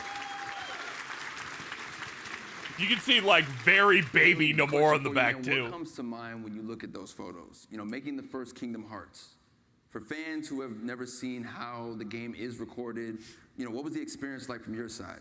What do you remember? Were there anything new, surprising about it as the process was going on? I had done a lot of Disney voiceover jobs before Kingdom Hearts, but taking this on was a completely different animal because I'd never recorded over dialogue in another language. That's our big challenge is as Renee mentioned, getting the right spaces and the right lengths, but also conveying the same meaning and matching the gestures that he does, sometimes really big gestures. And it's been such a delight to learn how to do this over 25 years. And now it's like a really specific skill that I have and that we have as a team together that I'm really proud of. I also am confronted daily with how high my voice was back then. And that's another challenge of the job is that Sora's just a little bit younger than me. And so I'm unable to use about 70% of my natural register, and you have to try and find ways to have variety and expressiveness using a very limited part of like the top part of your voice. Another fun thing is, and you might see this at some point, doing the really young me, the way that the shape has to happen inside my head, it kind of feels like my eyes are popping out of my head when I'm doing it. So that's an interesting part of it too. Look forward to seeing the BTS on that one. David, what about you, man? When I think back about recording the very first game, for me it really represents like 2 really special milestones in my It's the career. same voice. So He's the just first Riku. one and the one that I was most excited about kind of stepping into. This is why I the can't role watch was the his fact that streams. it was the It's first so time I got to close. contribute to a video game, and like I've been a gamer my whole life, and you know I've always worked in film and television, but then I'd come home and I'd play video games. That was my way of kind of relaxing and so He having streams. the I was watching him play opportunity FF16 like 2 contribute days ago. to a video game, I was all in, no matter what it was. I was ready to come in and do what I could. But then to come in and to see that the character that was presented to me was actually a bad guy in the first game. I was 16 or 17 when we recorded the first game, and I in my young career, I was always kind of like a golden boy. You know, I always played like kind of good kids, and so Yeah, it the was name a Yuki huge posted in deal chat. for me That's to their be Twitch able name.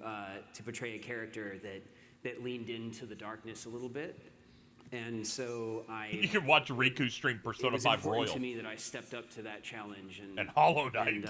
and I'm very proud of it. Yeah, job well done, man. Make some noise for him.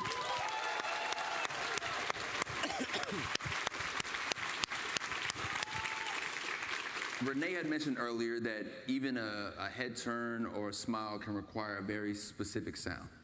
So what type of sounds, like, the fans may assume is easy, like a laugh or a gasp or a fall or a short attack, that's actually surprisingly hard to get right in the booth? I'll take this. David?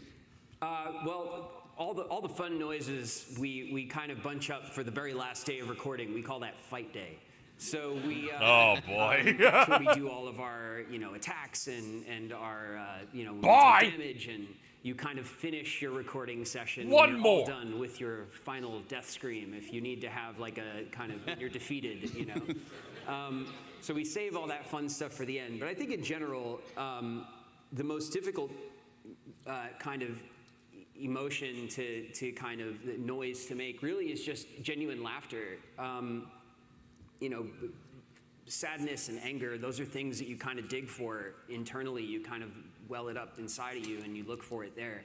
But laughter is really external. It's kind of involuntary. Things make you laugh. So, and because of that, everyone kind of laughs differently. Everyone kind of, that comes out of you, it's pulled out of you from something. So to have to laugh on cue without anything funny happening is the hardest part for me. The laughing is really hard because it has to be arranged with physical movements on screen too, so it's kind of like an unnatural way of hitting those things and doing it in a high register, because I think my laugh is closer to Seth Rogen's laugh than it is to a 14-year-old boy. But I will say the fun stuff and the stuff that comes easier than you might think are the big, like, shouldn't the have told me hits that. and the attacks and some of the big yells of grief. I'm thinking of one in particular from Kingdom Hearts 3 that we really built up for a while. We're like, this oh is yeah, crazy. Like, he did fucking kill it on that one. Be wrecked after it. First take. It was the first take is what's in the game. I had 4 fucking hours to think what? about it while we were in the booth, and I was ready. I mean, and when I think the note is like everyone you've ever known is gone. It's like that kind of gives you a clear idea of how he's feeling. Well, I want to thank you three so much for being here today and providing us with a glimpse into how Kingdom Hearts has been made for almost 25 years from your perspective. So make some noise for them, my guys. And also, Renee, thank you so much for giving us such a fascinating look on how these performances come together. So please give Renee a round of applause.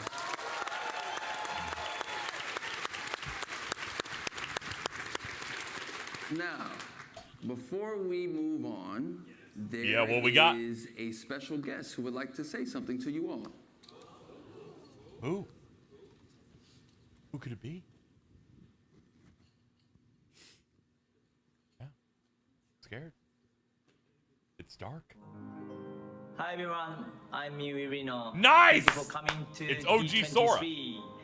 日本語版で、空の役を演じています入野美優です。よろしくお願いします。Yeah, this rocks. 当時12歳、13歳ぐらいの頃にオーディションを受けて、空の役を演じることが決まり、その当時は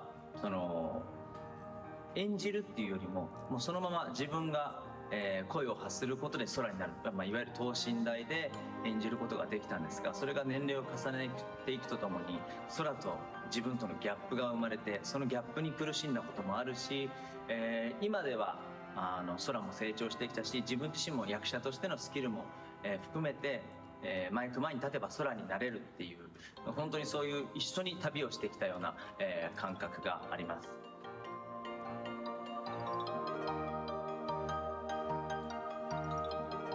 まさか本当にこんなに長く続くコンテンツになるとは思っていませんでしたし、先ほど言ったように一緒に成長して一緒に旅をして、今もまだまだこんだけ世界中のファンの皆さんに愛してもらえる作品になったということはとても嬉しく思っています。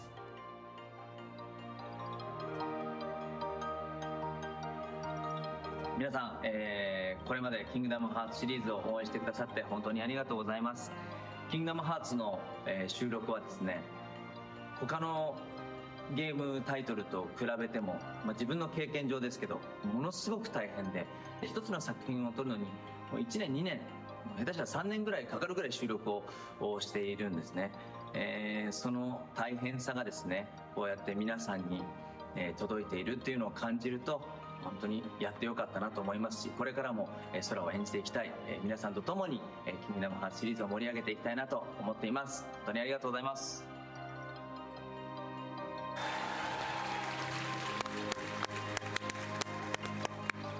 ハーレイさん、デイビッドさん、こんにちは。はじめまして。実はハーレイさんが、ハーレイさん、僕多分年齢近いと思うんですけども、別作品でハーレイさんのハーレイさんの声を吹き替えたことがあるので、なんかそういう親和性も僕自身、感じています。いつかお二人に、D23 で、会えることを楽しみにしています。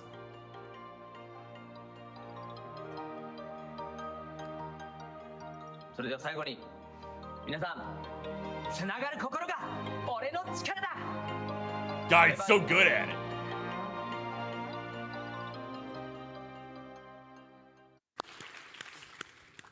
All right. Thank you, Mio, for that message, man. Oh, yeah. Oh, we're in, dude. Sora and Riku have actually never been in a studio together in a booth. When they mentioned it at the start, I'm like, they're doing it. Anything of this incredible history of this video game, Kingdom Hearts. So that's what makes what you're about to see so special.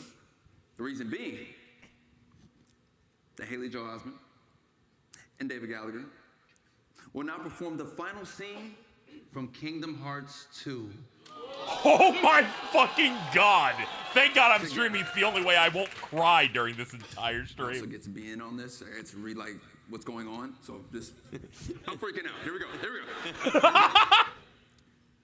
Sora, Donald, Goofy, and Mickey journey to the world that never was.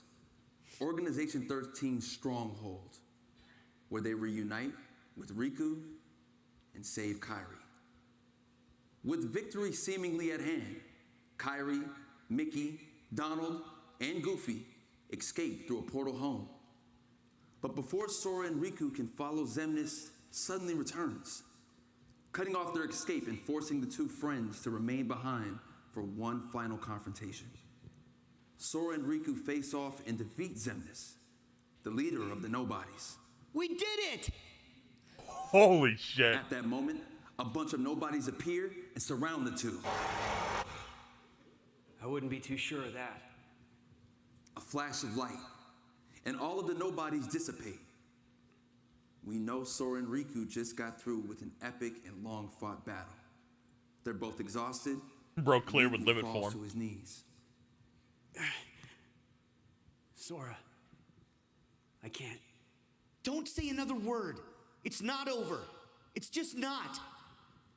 Sora helps Riku to his feet. It's so close to it. How can you say that? Even if we could go on. Look where we are. Oh, come on, Riku. You've been hanging out in darkness too long. You gotta try and think positive. Sora? Hmm? You lead. Got it. After some time wandering through the void, the two appear stuck. You know, I always figured I was better at stuff than you. Really? Are you mad? No. I kinda always thought you were better at everything too. A glimmer of light appears ahead. Riku, look. What's that light? They enter the light. The two find themselves at the dark margin, the edges of the realm of darkness, near a shore overlooking an endless sea. End of the road. Yep. Put me down. I can walk. Sora walks up to the water and looks around. You know, maybe the darkness has gotten to me too. He hears a thump behind and turns. Riku has collapsed to the ground. Riku! Sora runs to Riku.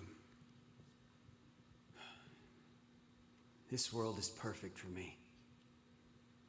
If this is what the world really is, just this, then maybe I should fade back into darkness. Riku. If the world is made of light and darkness, Sora sits we'll up be and the smiles. darkness. Yeah. The other side, the realm of light, is safe now. Kyrie, the king, and the others are there. That's what I mean. Hey, Sora, could you help me? I want to get down to the water. Sora takes Riku by the shoulder and helps him walk towards the water. At least the waves sound the same. We hear the waves as time passes. The two are now sitting at the edge of the water. What I said back there about thinking I was better at stuff than you? To tell you the truth, Sora, I was jealous of you. What for? I wished I could live life the way you do. Just following my heart. Yeah, well, I've got my share of problems too. Like what? Like wanting to be like you. Well, there is one advantage to being me. Something you could never imitate. Really? What's that? Having you for a friend. Then I guess I'm okay the way I am. I've got something you could never imitate too. More time passes. The two are still sitting at the water's edge. A bottle washes up toward Riku. He grabs it, takes out the letter inside, and gives it a glance. Sora? I think it's for you. We hear the text of the letter read out loud. Sora and Kyrie's voices blend together. Today, we'll leave it to Sora. Thinking of you wherever you are. We pray for our sorrows to end and hope that our hearts will blend. Now I will step forward to realize this wish. And who knows? Starting a new journey may not be so hard. Or maybe it's already begun. There are many worlds, but they share the same sky. One sky, one destiny. A door of light starts to open up before them. Light. The door to light. Sora stands up and reaches down. We'll go together. Riku takes his hand. Yeah. They walk through the door. Holy shit.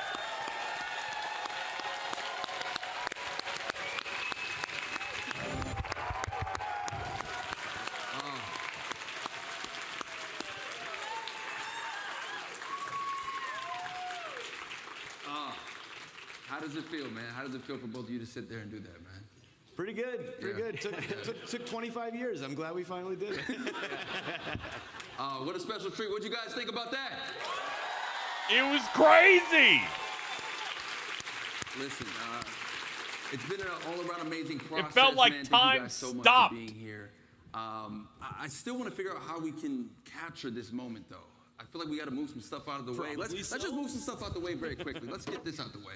I'm gonna take this over here. Yeah, and I feel like there's only really one way to kind of end this. We need one more special guest, don't you think? Another guest, huh? I got Sora with me. I got Riku with me. I feel like I need Mickey with me. I need a phone. I need a phone. I need a phone. I need a phone. Dude, that's a real mouse.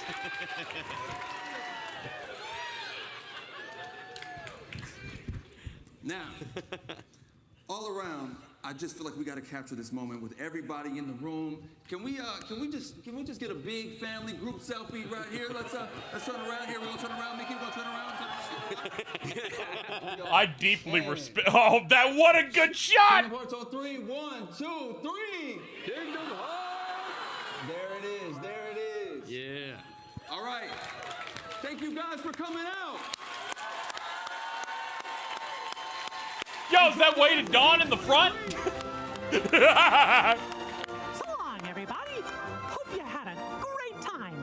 And remember, may your heart be your guiding key.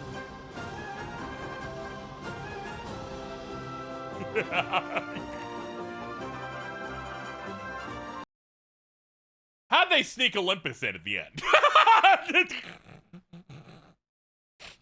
You can never get away from it. That was an immaculate. I cannot say anything about that wouldn't be the most hyperbolic thing you've ever heard. I feel like this changed my life. What an amazing fucking panel. 10 out of 10. Anything I could have thought that they would do, they nailed it. That was crazy. I cannot believe that. I cannot believe it.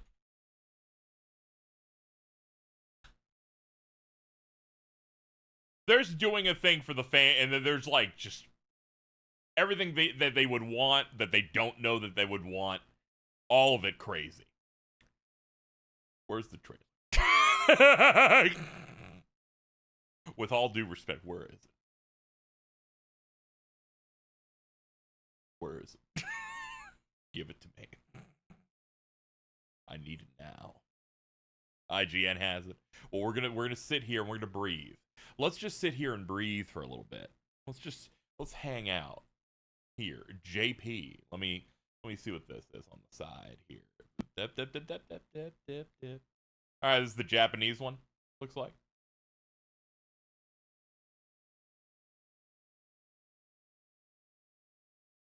Okay, we have an entirely separate link here. Let's see where this one's at. Okay, it's like the IGN one.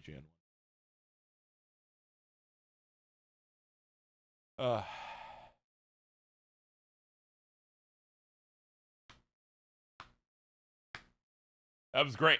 Let me cut the feed here while I look around at some stuff here. Oh my god, that was a lot. That was so much. That was so much.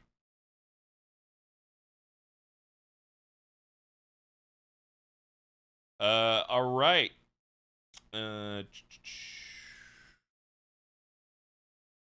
me check a thing here real quick, chat. But don't worry, we will be doing the diving into everything in just a second with the trailer.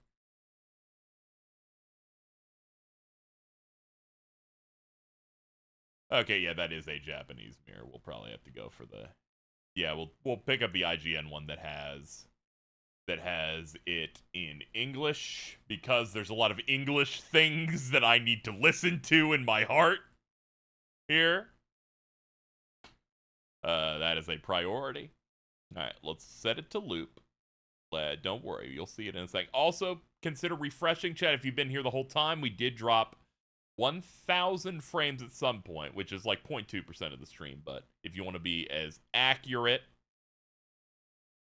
and sync with me as possible, you're going to want to do that. The next segment and the final segment of the stream that will be lasting for an unknown and disrespectful amount of time will be us pouring over a trailer that is about 4 minutes. It is not a full 4, but it is quite nice. All right, I got it set on loop here, right? Yes, cool. So we can just keep rolling. Get some audio on this. All right, so let's here we go. The Kingdom Hearts 4 official Coco extended gameplay trailer. What I'm gonna do is we're gonna watch it again with no cuts, and then we'll start like dissecting. So let's do it.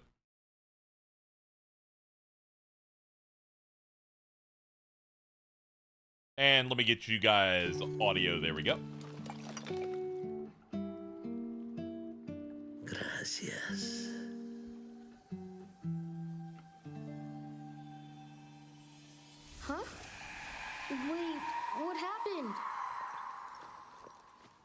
He's been forgotten.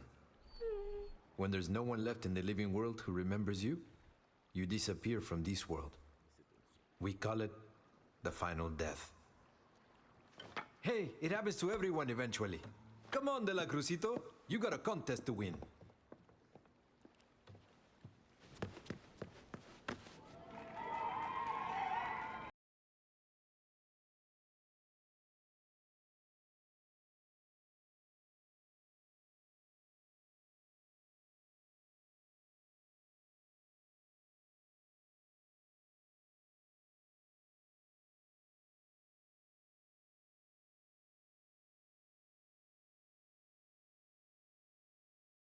Bada boom, let's go.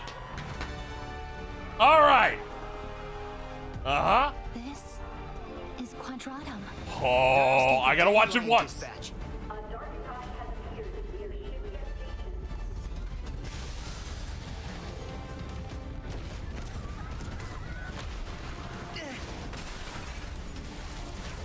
Oh, so sick. Molly, behind you! Wow! Whoa! Welcome to the Plaza de la Cruz. He's feeling the music, busting out the key.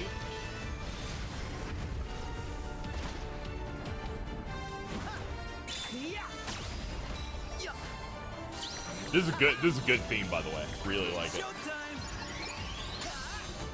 This is a lot of Okay, this segment might be the most hyped somehow, and I didn't expect that.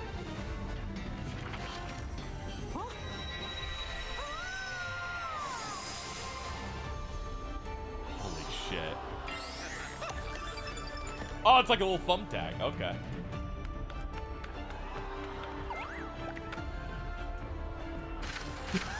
Dude! When folks disappear above, is this where they always end up?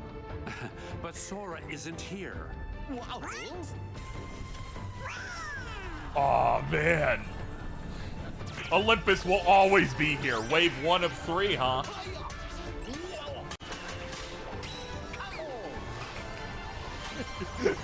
Goofy with a combo that looks slightly better than base KH3 Sora.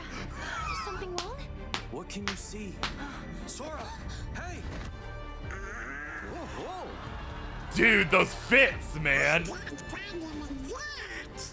Whoa! Here's a surprise. You're looking pretty good for an old coot.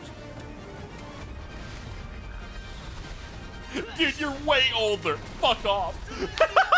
Sigurd!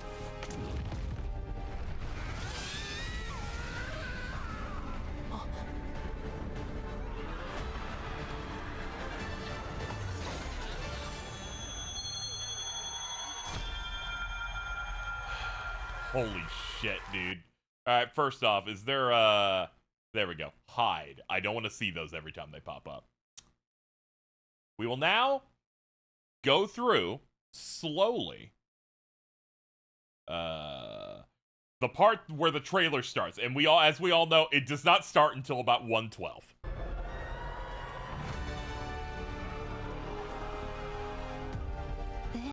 Whoa, this fucking... This visual works is in. Just, this looks very good. I'm a fan of the CG.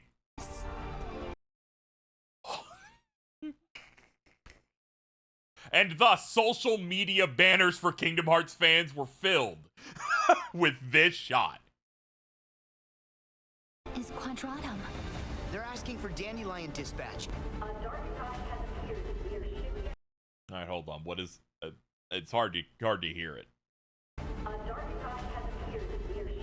A dark spot? Cloud? Did they say a dark side? That's crazy. Alright, so they busted... It looked like there was some type of barrier here. I bet this is like them trying to contain one of them with like tech. So we got the Versus 13. The Versus 13 ships. The Imperial ships. There were also, of course, in 15 in there. Yeah, I feel like they're trying their best to, like, contain this dude, and he breaks out of it. shooting off orbs.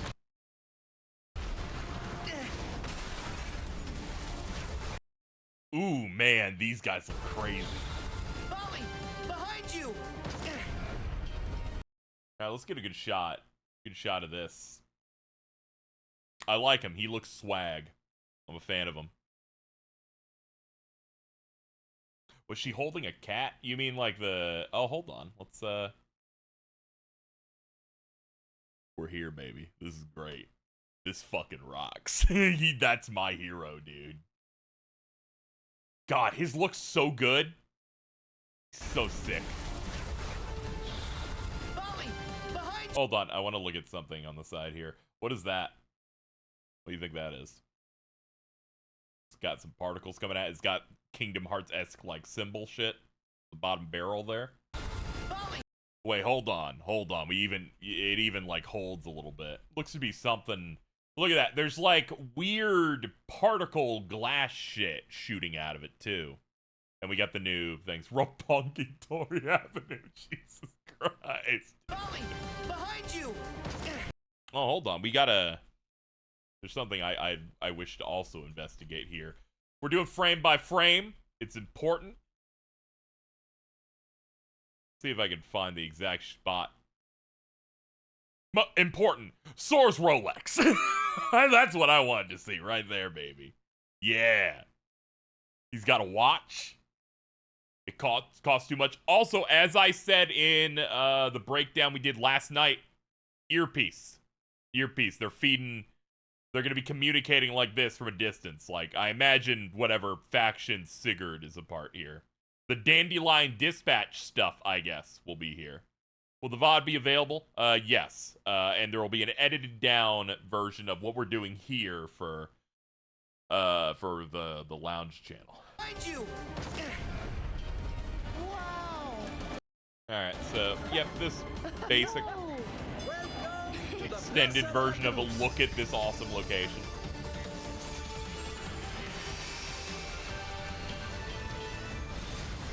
Okay, stop the clock. All right, stop the clock. Well, let's see what we got here. All right, so it's the same sequence of grinding up here. We got the extended up not from IGN. I do like the crowd shots here, but maybe I look at that. We'll see. All right, so you're weaving back and forth. Looks like you have analog control for it too. Yeah, because you're kind of drifting a little bit, and then the jump dodge seems to be how you'll, like, jump up on the side ramp. Then he goes in, hits the attack. Okay, hold on. This is crucial. This is crucial. We got the most important thing in any Kingdom Hearts trailer since 3 came out, which is combat shots we can look at. Honestly, if you said they had a mirror that might look higher quality, we should probably make use of that. Let me click that real quick. Where is this? The extended. Is this in English though? Let me see. This is Quadratum. Is this coming out of one ear?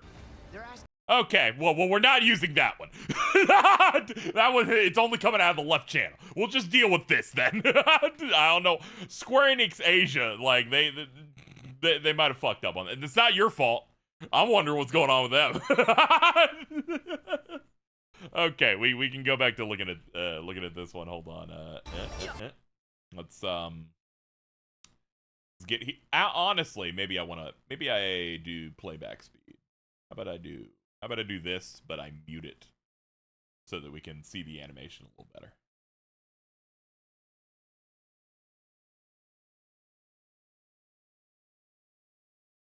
I just like seeing these new bird heartless we got. They got maracas. Dude, they're doing a little ditty back there. They're shimmying. Oh, man, this is great. Okay, so this is like the center of the map. We got like some sort of like stage or like a shop opening there. We got these dudes hanging out here. Dense environments. Love these guys. These guys rock. exceptional. Also, yeah, their head is a music note. Like the top of it's the, you know, it's like the big part, and then like the rest of their head like does that immaculate design. Then we have the new command bar that does tell you how many items you got. Like you got 4 things in here, which we have seen before. Maybe I don't do the no. We'll just keep this going. I'm just seeing. All right, so they're going in for the some of the finisher stuff. Spit is spinning around. Various Sora actions. You see that guy died. He entirely like despawned right over there. Then just slamming it down. What a good shot. All right. We are now going to stop being on slow down speed. We can just pause like a normal person. Let's get that back in there because we need sound. This is a lot of new information. I bet I'll find a clue to saving Sora now. Hell yeah, dude. Okay, so he goes into the book. This is how they'll start the segment. As soon as I saw this, I was thinking of Winnie the Pooh, where it's like, okay, different gameplay. Okay, here we go. 1, that Mickey UI down there looks fucking nice. He looks great. Love it. Heavily corridored section. He's got to get 5 books or 5 pages. It's like Slenderman. Targetable little asset there. He passes by it. Then we got this. And we got the hit the triangle to go over here for the thumbtack we got in the front. Oh, that's so swag. So neat. All right, we got some of this here. Back to Mickey. So he like, oh, hold on. He's this little yellow guy, right? And they got a yellow one and a blue one. And they put the thumbtack on this one to tell you that's the one you're playing as. They like put a pin in it. He's still trying to pick up these 5 here, and then he can hit looks what's probably a shoulder button based on how it's curved to go back into the other mode. And they got fun little platforming things. Okay. And yeah, they do mark whatever you're playing as by putting the thumbtack in. So now this is the big red one. So we haven't seen what the blue one does.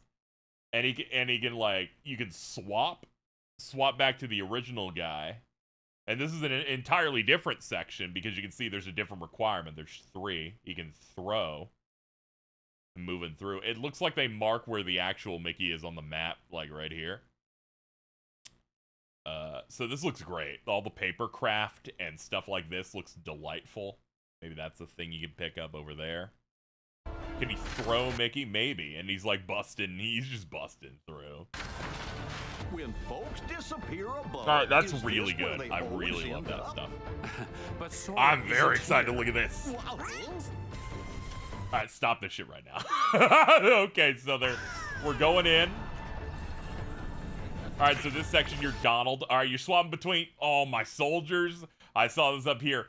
Fight waves of Heartless. Obviously, Hades is like, fuck you guys. Deal with this shit.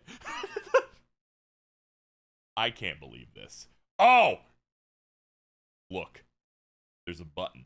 There is a button right between Goofy and Donald. It's a swap. It's a character swap. You hit that you hit that button, you'll swap to Goofy. That's absolutely what they're doing. Command bar, we got attack, magic, items, combat style. We got waves of Heartless here. Damn, he's fucking going for it, man.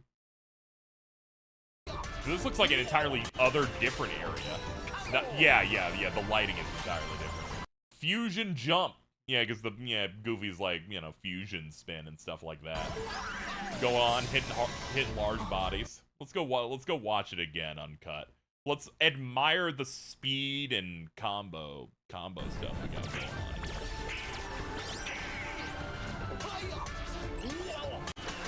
These are good combos. Like, these are like solid. I'd take this shit over Triple Rush. Like, it's pretty good. What? Hold on. Are we dropping orbs too? Yeah, hold on. Wait, what? Okay, that's a unique I'm like, for a second, I'm like, is that money? Why they need money? But that's probably some other resource. But he's dropping health orbs, though. But, you know, you got some stuff there. I'm wondering. Could we have an SP meter instead of MP, or am I reading that incorrectly? Let's have a look here. You might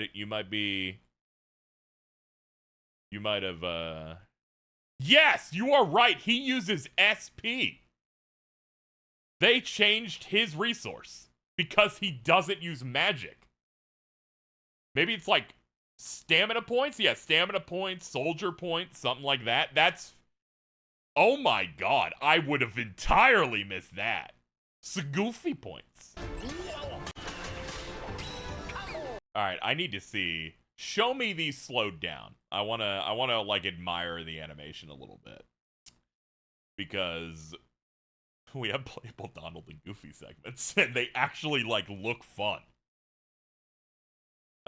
Okay, so they're going in, going down. Let's check it out. God, this looks so cool. We didn't get Underworld in KH3, so I'm glad that they are actually coming back and showing us this at this like really high fidelity. Yep, attack, magic, items, combat style for Donald, and he's going in. He's got that good spacing. He's got his finish. He's dropping it in. Bagging the groceries. Yeah, they switch out magic for skills. Look at this fucking guy go! You kill Sora once and these guys decide to lock in. They're like, oh fuck, we should have been moving different.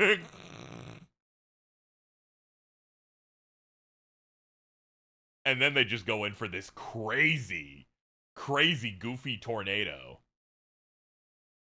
Slam that shit, and then it just shoots a bunch of fucking fireworks. Okay, that's perfect, because that, like, combines Goofy's abilities of spinning and hitting dudes with Donald's I'm shooting fireworks at the end of my shit. Very good. Very, very cool. Combining, like, both of their techniques we've seen. And yeah, Hades is watching them fight during, like, the waves in the blue area, because there's two different places we see them fight. See him fight here, where he's like on the throne, watching it, lapping it up. But then when they cut over here to Goofy, I think this is a different area. Like the lighting, especially with the torches here, it's a bit darker, or it could just be a different camera angle. But you know, we're going nuts. But everything here seems to be like blue candles and stuff like that. All right, let's get the audio back in.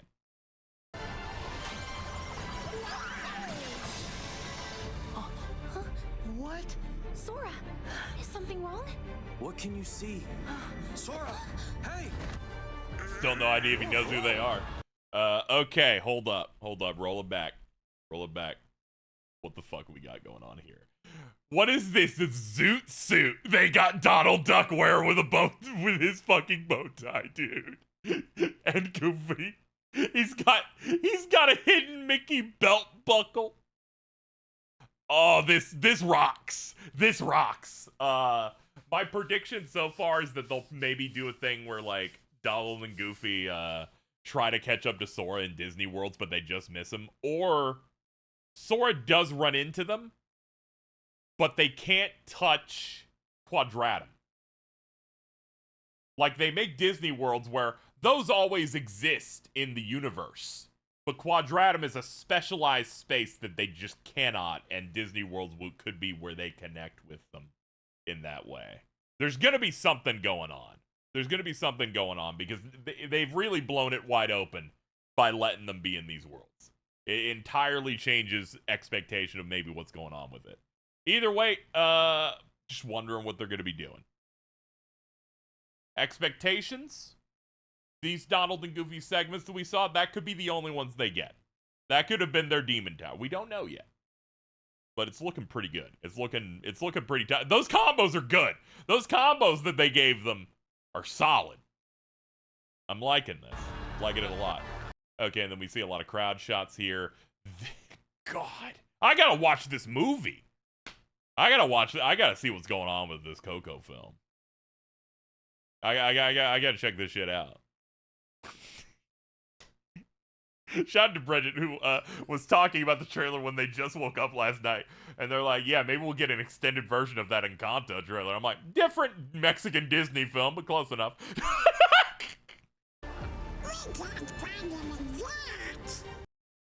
I love. Ew. Alright, I noticed this also earlier. Ew. I don't like this. I'm not a fan of this. It just, this doesn't look natural. Not a fan. It's like he's like in an eggshell or something. I don't know what's going on with. Oh god, it is like bones. Like they are in like skeleton gear because I'm now looking at this. That ew. It's like he's wearing the skull. Like his neck goes into it. Okay. Sure, yeah, alright. Whoa! Okay, you fucking slow down, dude. Okay, alright, is this the best shot we're gonna get? Yeah.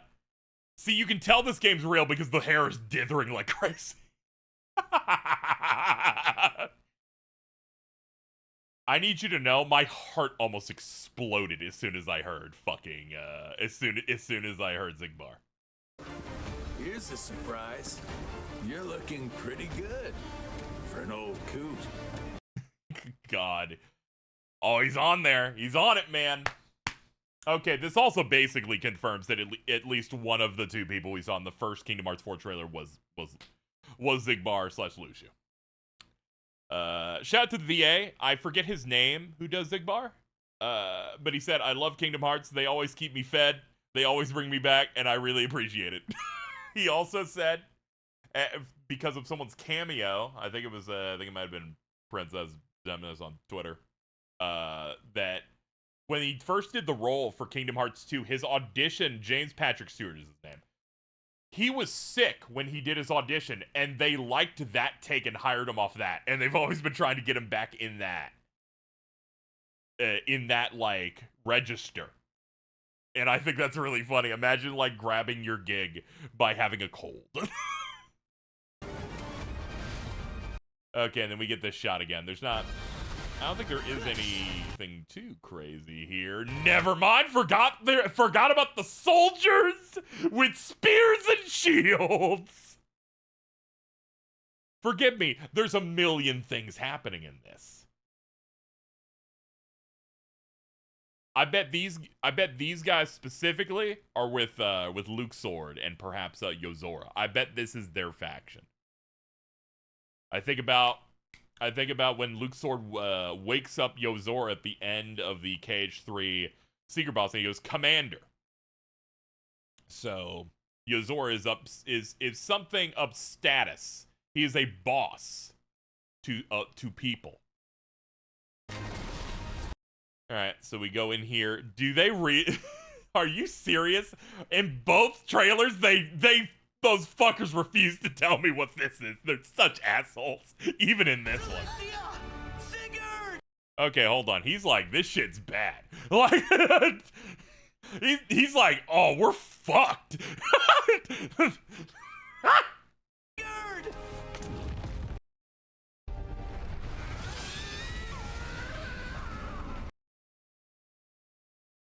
Is that, so what do we think? Is that Sigurd and Strelitzia screaming? Or is that like a battle yell from Riku? I imagine it's those two. They're thinking like, oh, they're gonna get fucked, and then Riku comes in for like for the save here.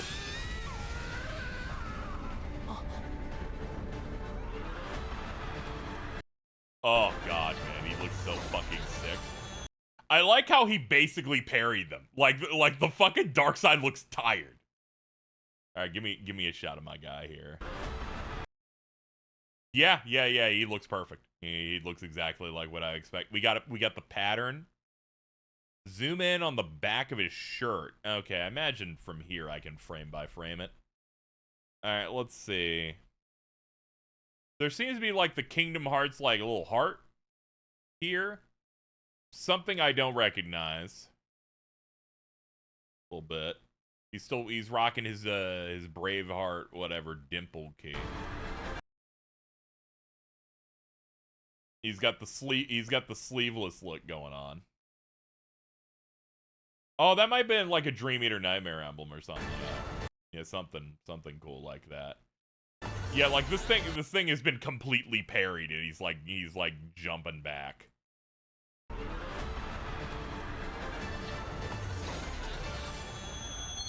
Yeah, that rocks. That's fucking sick, dude.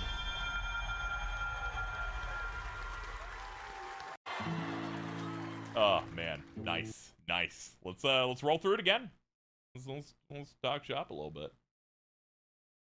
This might be a top 3 all-time Cage. It's a very good trailer. A very good trailer that it hits everything I would want to see from it. The first one is amazing, but it doesn't have a lot of the KH original plot. Like, what do we got going on with it? It was just like, hey, it's the world. Here it is in 90 seconds. We got to get it.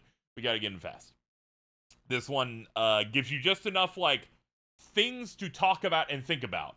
And a lot of different gameplay things to look at. A lot of different things that make you go, oh, okay, they're really... Okay, this trailer was the confirmation of the most important thing.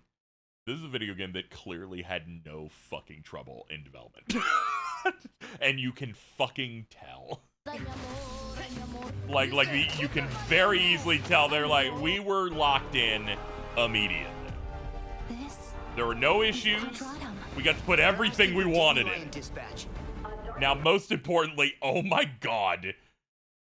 The smartphone's camera, they did the 3 cameras to make Mickey Mouse's head. It's so fucking intelligent. They made the hidden Mickey just the camera phone shit. It's like, yes, you would do that. Anyway, they're talking about Dandelion Dispatch, so I imagine that's their equivalent of being like, you know, fighting Heartless to come in, you know. And they love this type of plot stuff. They're doing this shit in, like, the Dissidia game, where they're, like, going in and they're like, fucking enemies have popped up.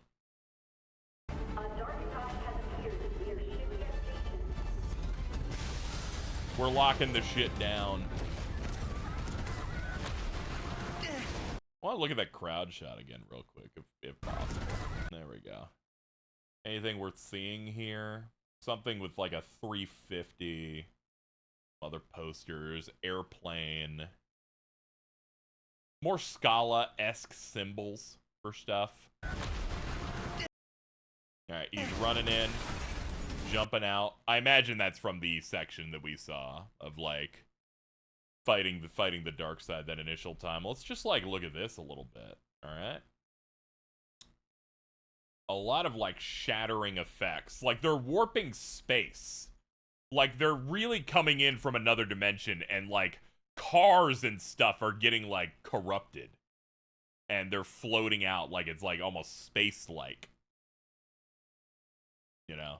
Which, not surprising. We saw some fucking spacemen in a trailer that does not exist and shall not be named, you know? So this type of, like, visual thing, not hyper surprising. Behind you! Then we get to see another shot here. Just kind of looking around at stuff. We're doing, like, our last pass.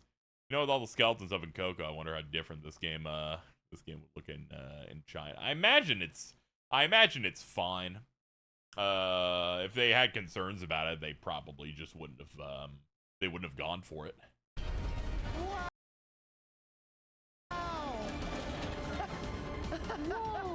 Welcome to the Plaza de la Cruz. Can we get a shot of the Keyblade just before he gets into stance? Let's see.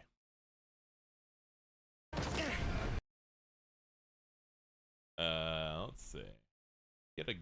Can we get some kind of look at Bali's shit? Okay, we probably, this is kind of the best we're gonna get. Looks to be like curved. Yeah, sadly it's too far away, and by the time you get close, you get the unfortunate like his guard stance. By the way, he's got that shit on. He's got like combat boots. He's killing it, dude. I don't know who you are, but good for you, man. I will know soon.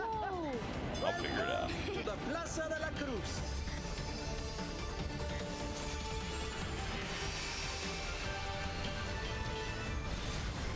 Yeah, and then we just see he's like shooting off that. And there's not too much here that we haven't already like covered. Yeah, he might be a part of the faction with the soldiers. We'll find out at some point. This is a lot of new information. I bet I'll find a clue to saving Sora now. Huh?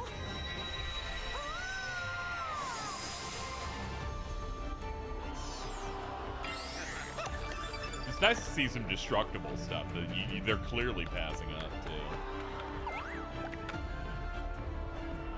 Yeah, this is such a great idea of, like, some nice sections here. You'll, like, finish Disney World, and then instead of just a cutscene, we get actual playable sections with these guys.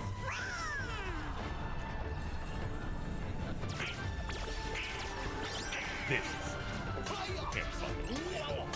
We got SP on Goofy. We've got buttons to do swaps. And you can tell it's definitely a swap because they get rid of it when he's doing the finisher. Because you're like, you're locked into that animation. Sora, hey! Whoa. We got problem with that. Whoa! Here's a surprise. You're looking pretty good for an old coot. Just the fact that they're going to have that interaction anyway, I just think it's awesome. I'm a really big fan of it. Like, I didn't think we were going to get some of that stuff immediately. It's like, guess what? We're both still here. Isn't that crazy?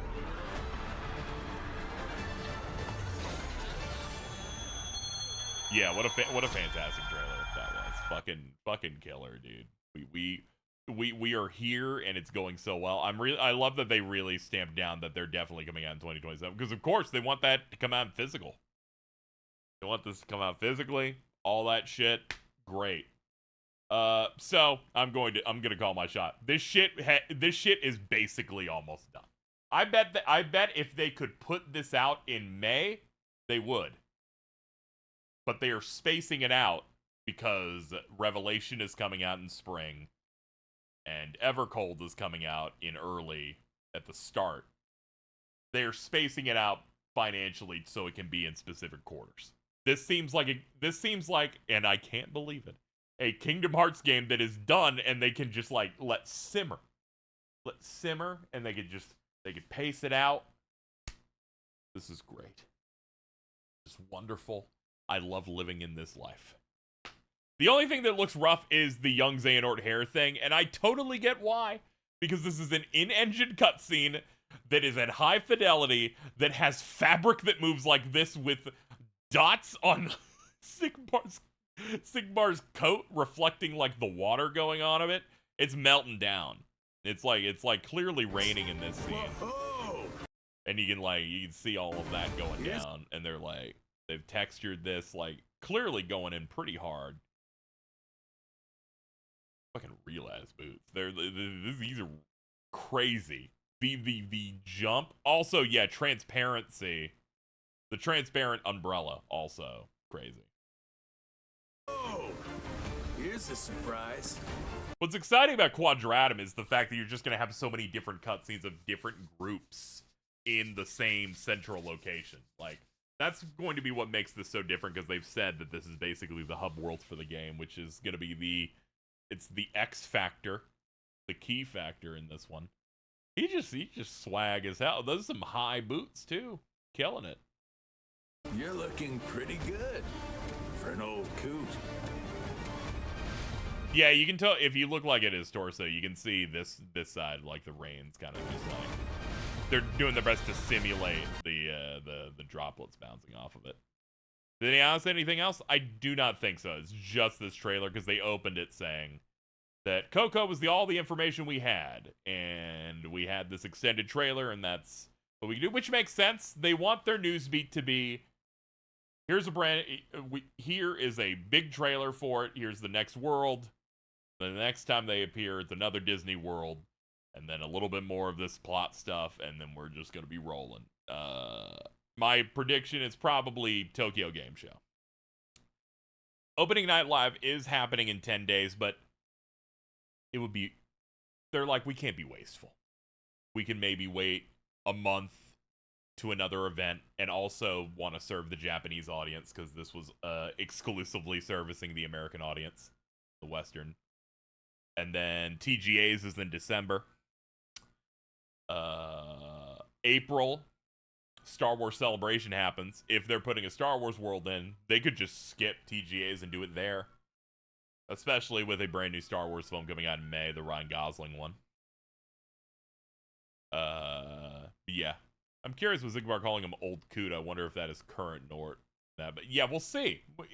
A lot of questions about our boy Xehanort. Fairly, it's gonna be interesting. It's gonna be interesting. What they got going on with that? I'm very, very interested where they end up going with the angle for a lot of that. I guess we could speed it up a little bit.